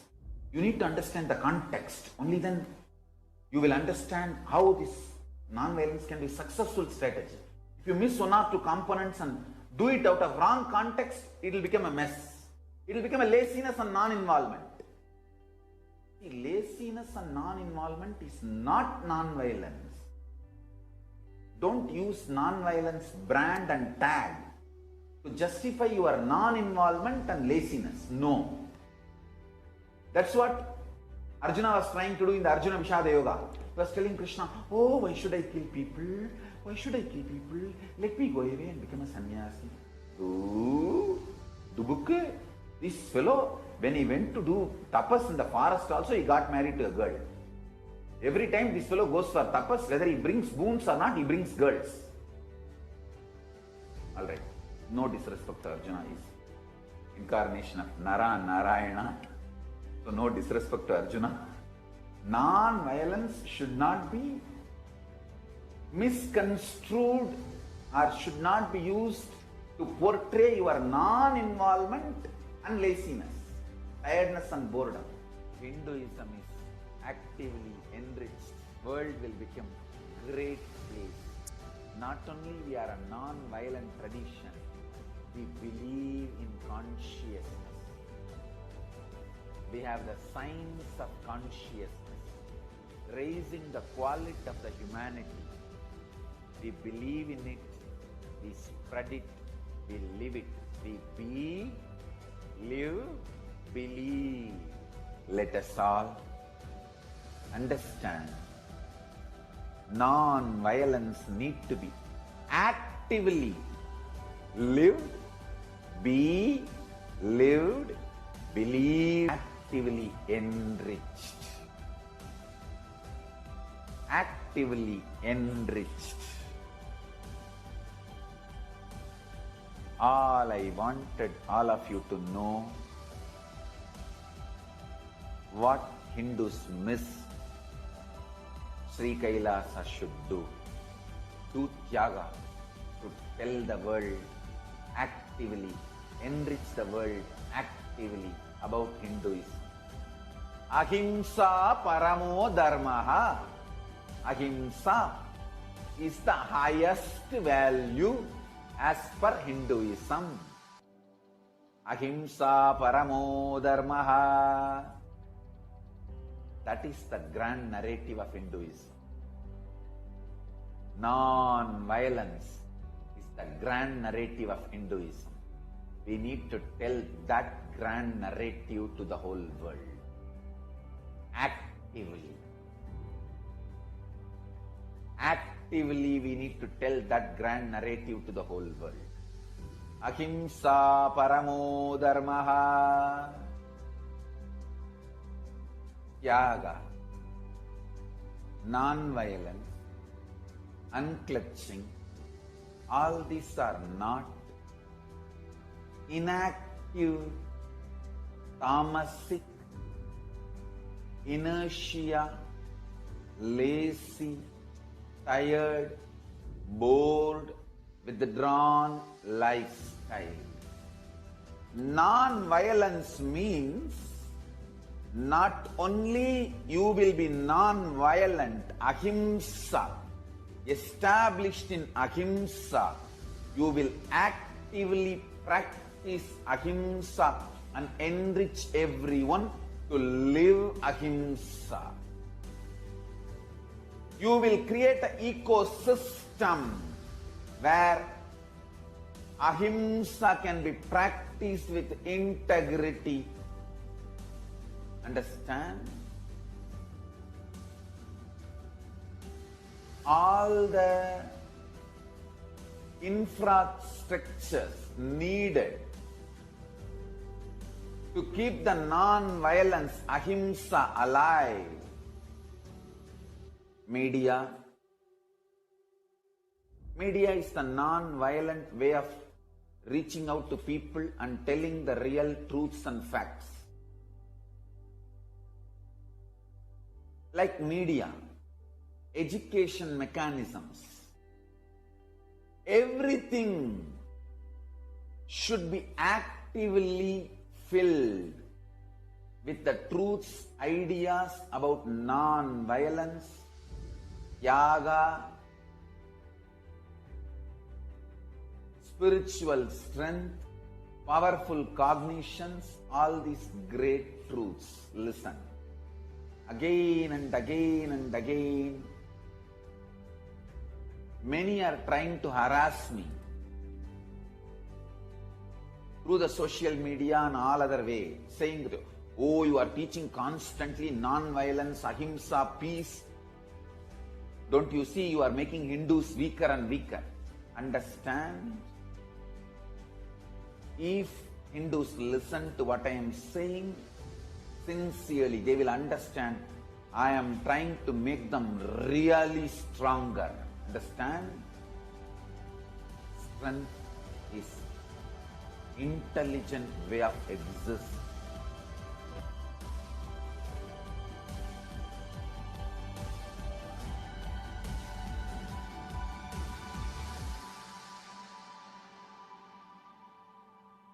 Has revealed how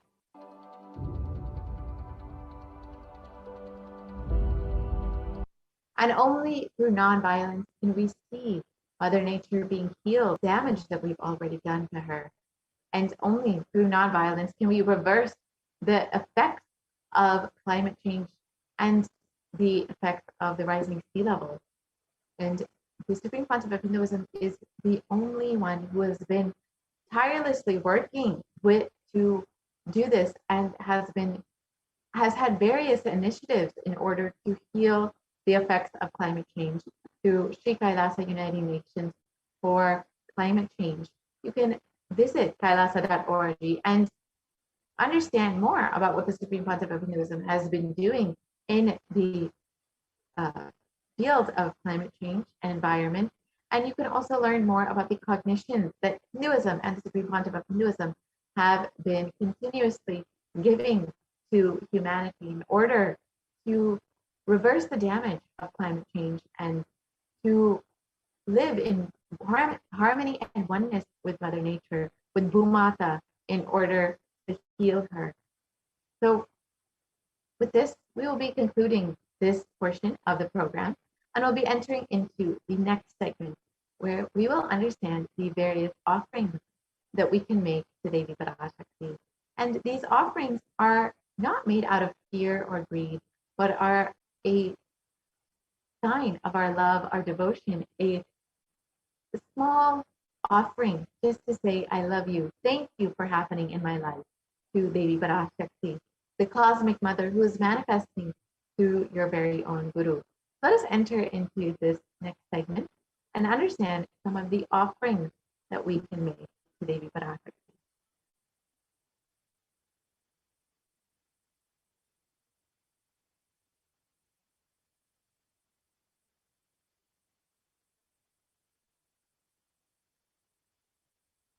Let us understand the significance of offering. Offering is a giving of divine gift or of pure love, devotion, and oneness, and it consists of the accepting. Only when the divine accepts what one offers, the offering becomes complete. An offering is not made out of fear nor out of greed. And when an avatar lands, the offerings are purely a part of the grand Leela played out for the only purpose of enlightenment.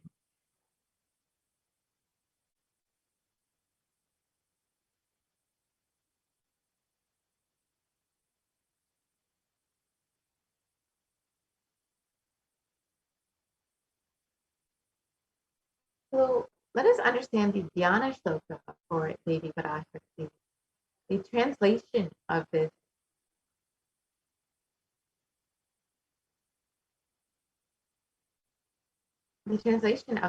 says, moonlight face holding the Vedas in one hand, fire in eyes with lotus flower, gracing and blessing hands, and one hand with the Japamala, beautifully decorated with jeweled ornaments in wonderful clothes and shining crown. Her name is Manon Mani. And this is from Mulagama Manon Mani Dhyan. And it continues on.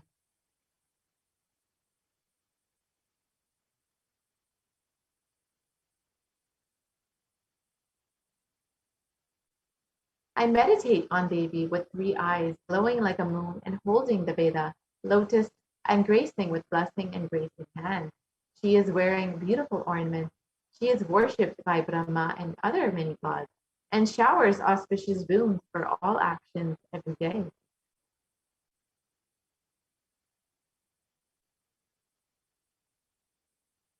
So you will notice that many of these offerings are made in gold, and there is great significance of gold as a divine element.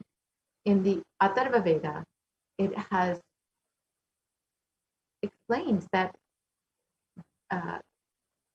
in the Atharva Veda, it explains triply born by birth is this gold. From the atoms of Agni is one. It becomes dearest to Agni, and one fell away from the Soma when it was heard. One they call the seed of virtuous and powerful Apaha. Let that triple gold be for your long life. And gold is considered a divine element. It purifies anything that it touches. It is an element of spiritual significance and great spiritual power of healing and enlightening. The vibration of gold has the power to infuse sattva energy and positive thought currents in anyone who fears, anyone who wears, and anyone who sees or operates in its vicinity.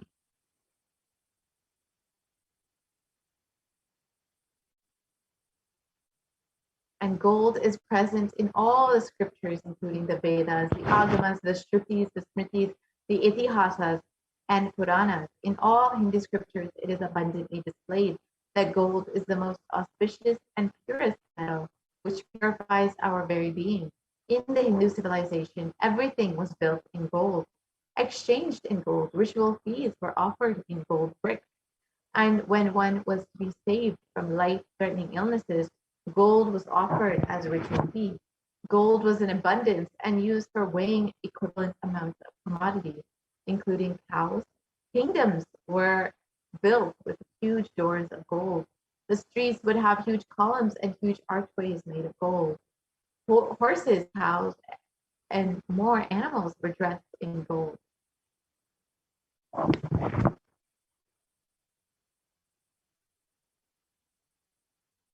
In the Hindu civilization thrived on the banks of rivers of gold. The Indus River was called the Hiranyamaya in the Rig Veda, and the river Saraswati was called the Hiranyavartini in the Atharva Veda. And gold is the supreme element for offering gifts to the ones you love and revere. Temples are constructed and made in gold and decked and adorned in gold because it preserves the enlightenment energy for thousands of years. It literally lasts forever.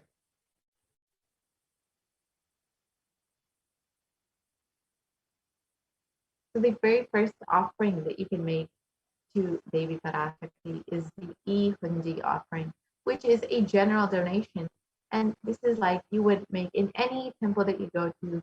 You can offer a few dollars in the hundi, and this is a very common practice for many Hindus across the world. And just the same you can do when you witness the live darshan of Devi Parashakti. You can offer any amount that you would like, and this is exactly as you would do in any temple, just to say I love you, just to show your love, your gratitude and devotion to the divine. And it is stated that Devi is fond of true devotion and is realized through true devotion.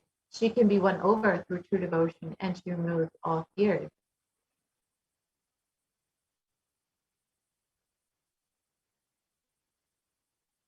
So if there's any fear in the minds of the devotees, it is Devi who is sure to remove that fear when you offer this with love and gratitude and devotion. And it is stated that Devi likes to be worshipped in autumn.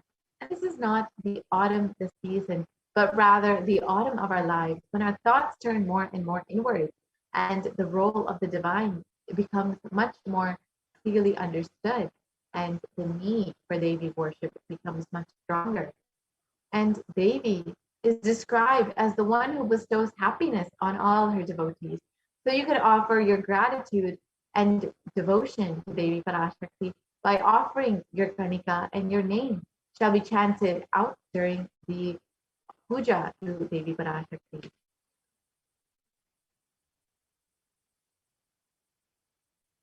The next offering is the Sankalpa chanting, which is the offering of your conscious resolution.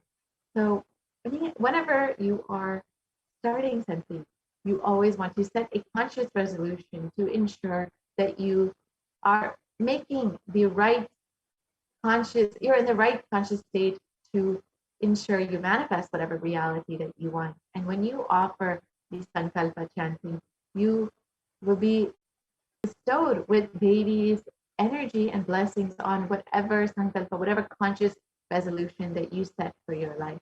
And it is stated the goddess enchants this universe, and she herself gives birth to this universe.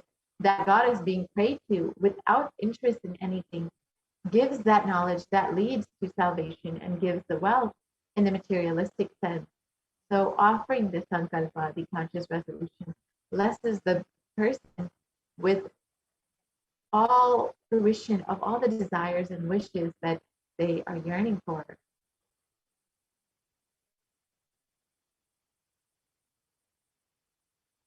The next offering is the Sahasranama Swarnakasu, which is the gold coin with the inscription of the various names of Devi Parashakti.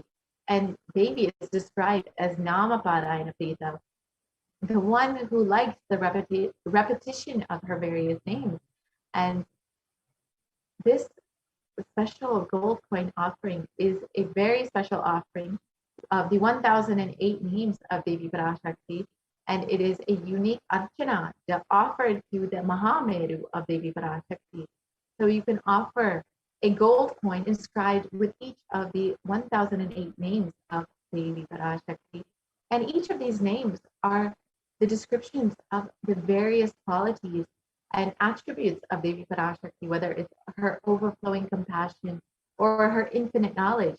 Each attribute of Devi Parashakti, you will be blessed with receiving the Ananta Kalyana Gunan, all the divine qualities of Devi Parashakti, when you offer this Sahasranama Swarnakasu.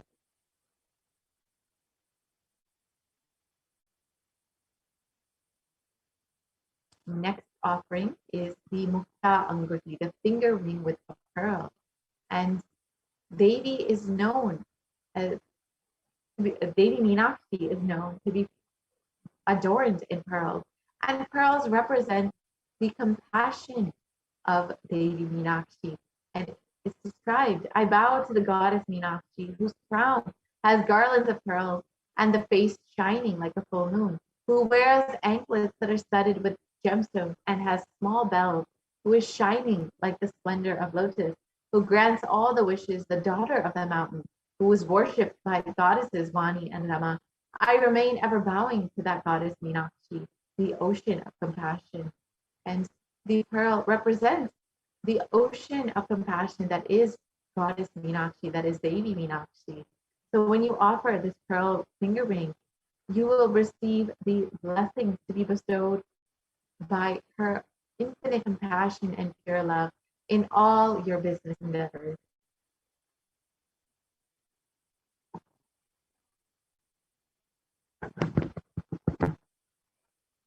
And the next offering is the Sa, which is the golden lotus. And it's described in the Kamikagama that all kalashas should be wound around with suitable thread and covered with a new cloth. They should be adorned with a lotus flower made of gold.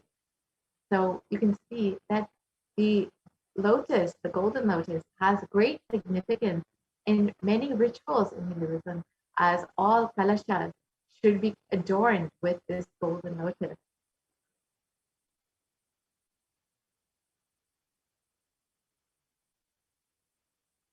And there are hundreds of scriptural references for using the lotus in the worship of Paramashiva. Almost everything in the worship of the ultimate involves the consecration of deities of worship, or meditating on, or the mudras and asanas used during the worship that involves the lotus flower, the lotus leaf, the lotus pericarp, the lotus petals. The lotus is a divine flower, and the Shakti of Paramashiva is also called a lotus. The base of the Paramashiva is known as the lotus, and the disciple of the Paramashiva is also considered as a lotus ready to bloom. And the lotus has great significance. It, despite being in murky, dirty waters, it is able to bloom with so much of beauty and is able to stand in no matter the level of dirtiness of the water, it still stands with grace and beauty. And when you offer the gold lotus in any size you wish, you will be blessed to have the state, space, powers, and being of Devi Parashakti in your inner space amidst any adversity in your life.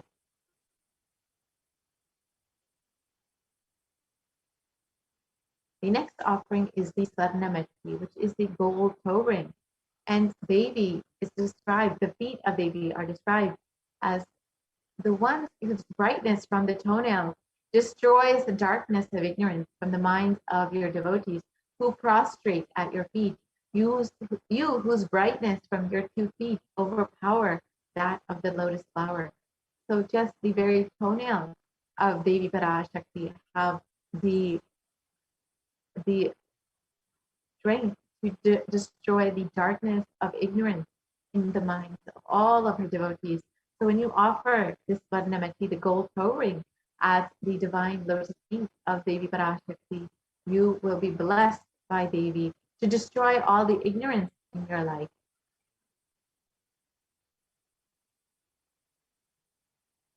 So you can offer the toe ring to Devi, adorning her sacred feet, and be in constant gratitude for receiving the blessings in every difficult aspect of your life.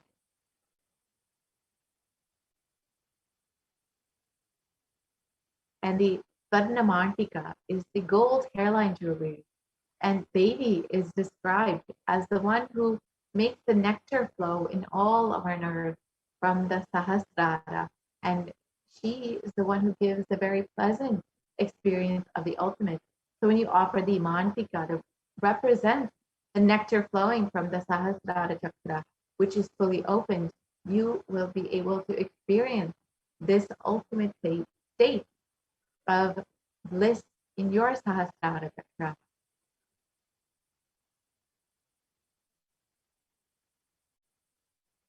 So you can offer the Mantika to Devi and receive the blessings of achieving the blissful state of overflowing gratitude and the space of complete completion in your life.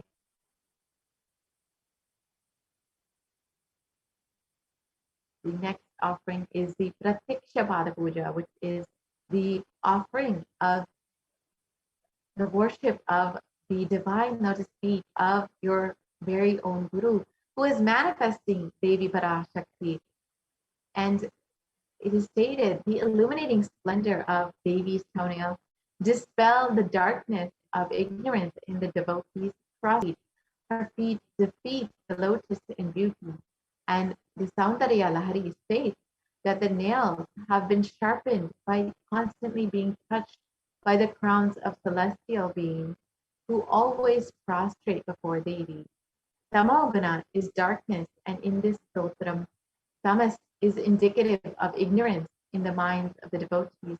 By constantly prostrating before Devi, their ignorance is removed and they can attain the knowledge. So when you offer this Pratiksha Pada Puja and worship the divine lotus feet of your very own Guru who is manifesting Devi Parashakti, you will be blessed with removing all the ignorance from your life and attaining all knowledge. And with all the auspiciousness and blessings of the Supreme Concept of Hinduism himself.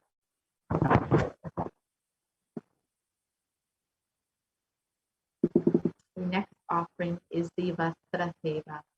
And this is the offering of cloth to Devi Parashakti. And when you offer this cloth adorning Devi Parashakti, you will be blessed with all the auspiciousness and blessings and protection in all of your endeavors throughout your life by the Supreme Concept of Hinduism and by Devi Parashakti herself.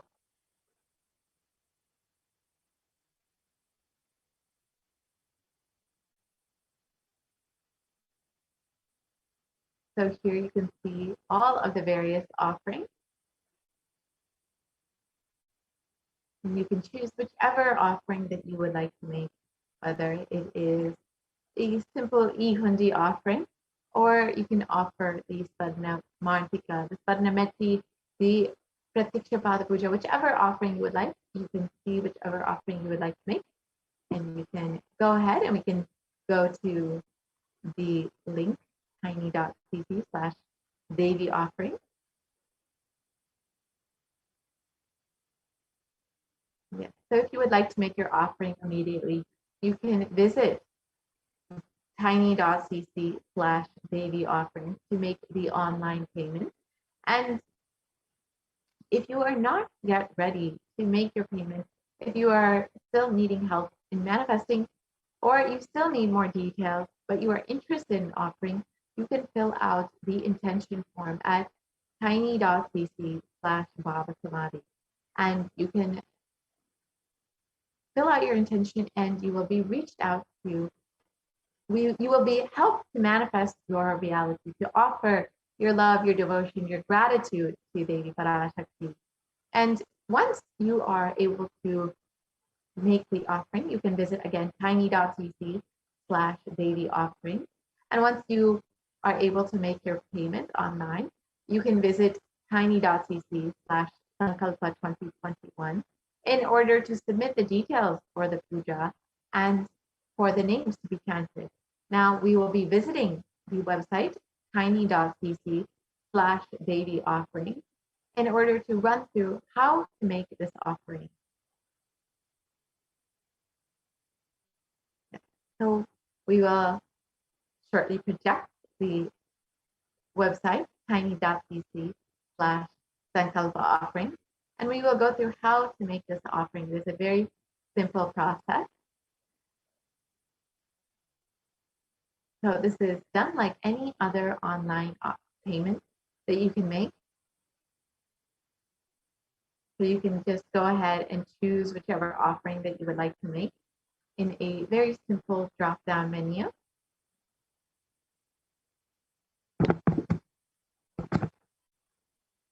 All right. We will be right back with this website so you can go through and see how to make this offering. We'll be right back after a very, yes. So we have the offering page. So here is what it looks like. And it's called Parashakti Baba Samadhi Darshan Donation. And you can choose whichever option that you would like. It is a very simple drop-down menu. So you can choose whichever option you would like. Say you would like to offer the Swarna Meti to Devi Parashakti. You can go ahead and choose that. You can see the various options. You can choose the, say you would like to offer the Pratiksha Pada Puja. You can go ahead and choose that offering. And then you can choose as many as you would like. You would like to offer one, you can offer one. You would like to offer two, one for yourself, one for your daughter. You can go ahead and do that. Then you can add that to your cart.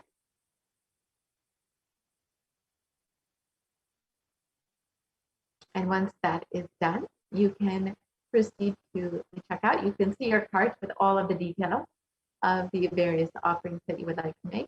You can proceed to checkout. And here you have the billing details for your offering. So you just fill out your billing details. You're making it to your credit card. Here are all the basic details that you would make for any online payment. And your order details you can fill out as well. And once that is done, you can place your order. You can offer your seva. And once that you place your order, your seva will be offered.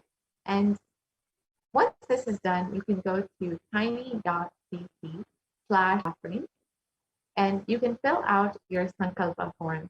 So it is tiny.cc, right, let me correct myself, I'm sorry, tiny.cc/Sankalpa 2021. So you can go ahead and visit this website, which will be shortly projected. And you can fill out all of the details of your names and the names of your loved ones. So whoever that you would like to make these offerings for, you can fill out all of their names. And you can also fill out any details if you have about the nakshatra or gotra or rasi. So you can fill out all of these details. And if you have them available, if you don't, that is also okay. So ensure that you fill out all of these details to make sure that your name is chanted and the names of your loved ones are chanted during the offering. So we'll be shortly projecting the tiny.cc/Sankalpa 2021 form. So you can go through and see exactly how to fill this out and how to make sure that your Sankalpa is chanted, or that your name is chanted during the Sankalpa offering. Yes. So we've seen the website where we can make the offering. So once that is done, you can visit tiny.cc/Sankalpa 2021 to make this offering. We will just project this form.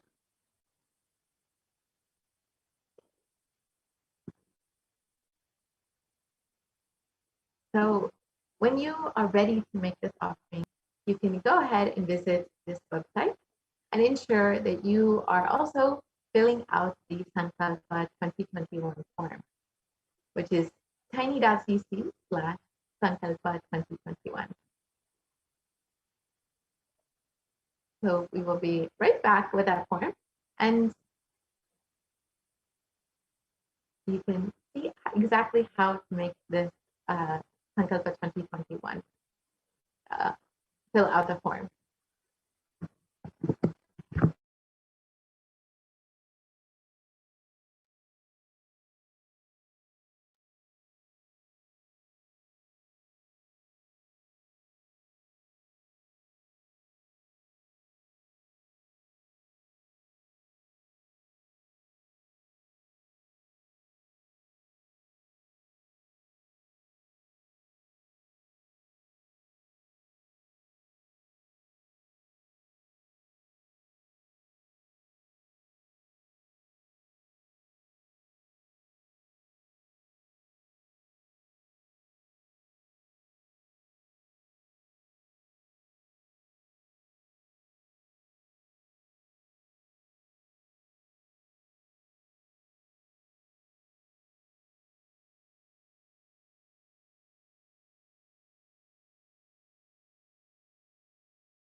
So now we have the Sankalpa Names 2021 form. So you can see the details that you would see in the form. You can scroll down.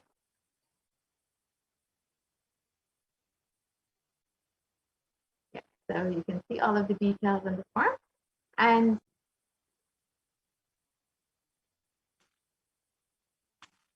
so you can put your payment number, and you can fill out the names of yourself and all of the names of your loved ones. And so you can ensure that your name is chanted during the offering.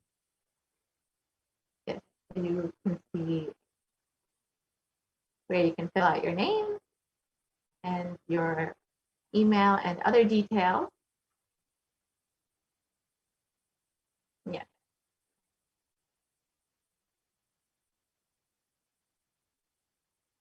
So you can select whichever offering that you are going to make or that you've already made. So once this is done, you will have made your offering to Devi Parashakti, and you can rest assured that your offering will be made in your name to Devi Parashakti, that your love, your gratitude, your devotion will be offered to Devi. So with this, we will be concluding this portion of the program, and we'll be right back after a very short break and enter into the next segment.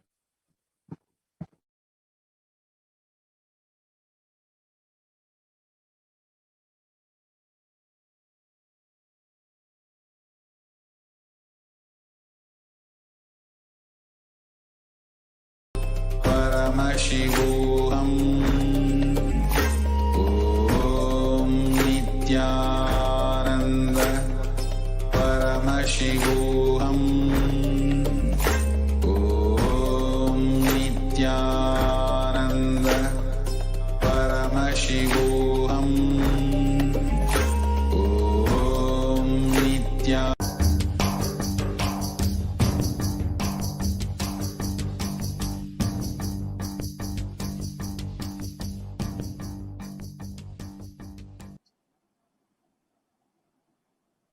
When we're waiting for Sonali to come live and share her experience, if you are somebody who received your Akashic reading, and if you would like to share your experience live on Nithyananda TV, you can email us at contact@kailasa.org. Send us an email, just give a gist of what was your experience, and then we will be more than happy to have you join the live panel.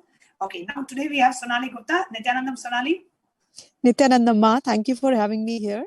It's my pleasure to share my experience about what changes and transformation Devi has brought in my life. And before I go into the experience I had from the recent Akashic readings, I want to share that Devi has been like a very transformative force. Like she's always been someone that I connect to so deeply that I have done completions and I've done so many things, but with Devi, like with her grace, it just opens like floodgates.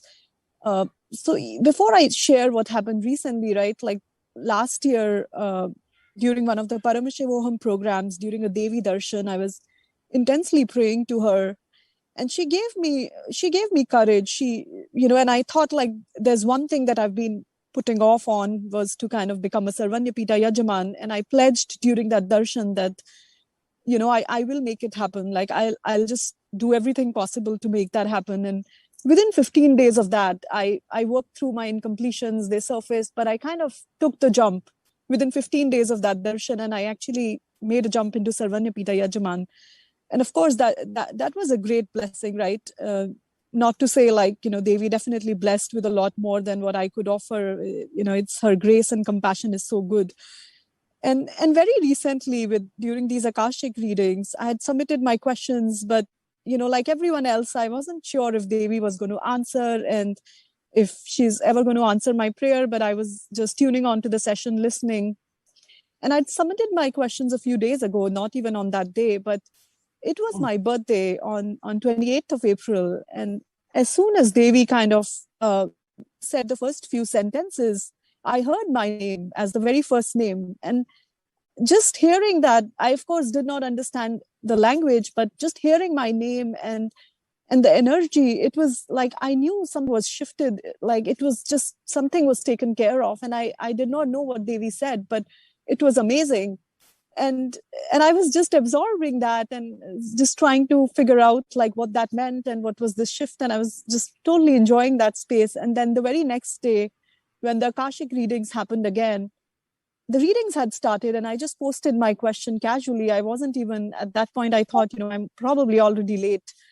But Devi again, within a minute, she answered me again. And she gave me this very beautiful blessing of saying, I'll reside in you as Alam Vellar Siddha. And that just took me to another level. I've always thought that, Guru Bhakti and connection and what that means. But with that blessing, I just felt like this new dimension of me open up. I almost feel like I can experience what Guru Bhakti is. I actually kind of know from a different plane altogether what that connection is. And it's beautiful. I'm just enjoying that space. And now I'm looking to, of course, there are many things we always ask for boons and all, but the space is kind of such that I know that whatever I ask for or whatever I have, like her compassion is so much that she can actually grant anything. And that's something I wanted to share with everyone. So beautifully summarized, Sonali. And Sonali, actually, first of all, wanted to thank you for contributing and supporting Kailasa as a Sarvanyapita Yajaman. And what aspect of you, like what is it that you really connected with in Kailasa and Swamiji's mission that made you take this jump to contribute towards this divine cause? What was that in you specifically that made you decide, yes, I need to become a Sarvanyapita Yajaman, I need to support and I need to contribute to this divine cause? Yeah, I think the very, very first thing that kind of clicked with me was when I attended my IA in December 2016. That was my very first connection where I really kind of met Swamiji and attended a full 21-day program with him. At that time, there was a full day on, how Swamiji has been contributing towards Sanatana Hindu Dharma and everything that he's been trying to do. And the fact that, he mentioned that he's just here to make a statement to the world that Sanatana Hindu Dharma is real. I think that one sentence struck me and that just stuck with me forever. And I always wanted to stand up for his mission and do something in whatever small way we can, right? I think it's also Swamiji's way of making us realize our true potential, right? We, as so many people have said before, you cannot really give to him. You can only get showered, but it's about taking that action and standing up for and saying yes, right? Saying yes, that I want to stand up for it. And that's what I wanted to stand up for. And I want to continue doing more and more, right? So Devi has shifted me to a space where I really think that, that I can feel that the real purpose of life is to really kind of continue to give and continue to just do whatever I can for this purpose and this mission of Swamiji's. So beautifully shared, Sonali. Thank you so much for coming. Last Pranaprema, if you would like to have ask Sonali anything. Yes, I just have one question for you, Sonali. First of all, thank you so much for coming live for our viewers. And I just wanted to know, what was the space shift that you had after you became a Sarvanyapita Yajaman? What was your cognition shift that you had about wealth and abundance? Because it's not like everybody has that wealth ready-made to offer it. It is the space that you carry. And with Swamiji's blessings, once you create the space, he manifests through us. So what would you like to tell our viewers? What was the space shift that you had when you manifested Sarvanyapita Yajaman? Yeah. So for me, the biggest space shift was from being this person who was kind of insecure and trying to hold on to the wealth, thinking that it will be used for something, and kind of having that insecurity or fear inside me that would prevent me from taking that jump, and this fear of being judged, and fear of what will people think, and am I crazy? Like, with that, from moving from that fear to actually moving to a space where I am, where I don't really, where wealth happens, but I don't feel very attached to it. I think that has been the biggest shift for me. I don't have to worry about wealth. I don't have to think about it. It's just another thing in my life. It's not something that I worry or fear about.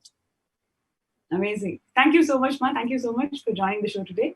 It was really inspiring how you are holding Swamiji and his mission and how you're supporting it. Really, thank you so much. Thank you so much for having me, Ma. Thank you, Sonali.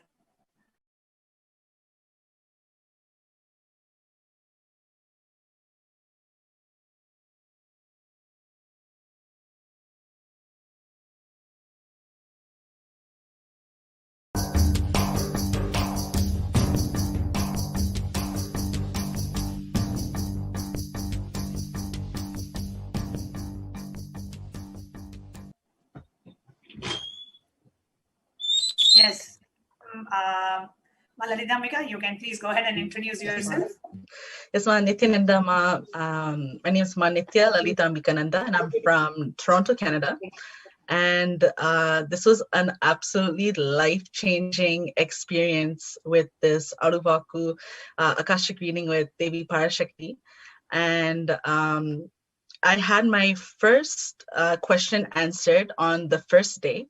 And it was a little bit of a process because I was asking many logical questions. And these logical questions I was asking, I thought that, you know what, this is not going to work out. I'm dropping everything at Devi Parashakti's feet. And I prayed to her that I'm dropping everything. And I had only one question left. And it was, what is the direction of my life? And the reading came back as, come to Kailasa in the West and California, and your life is at my feet.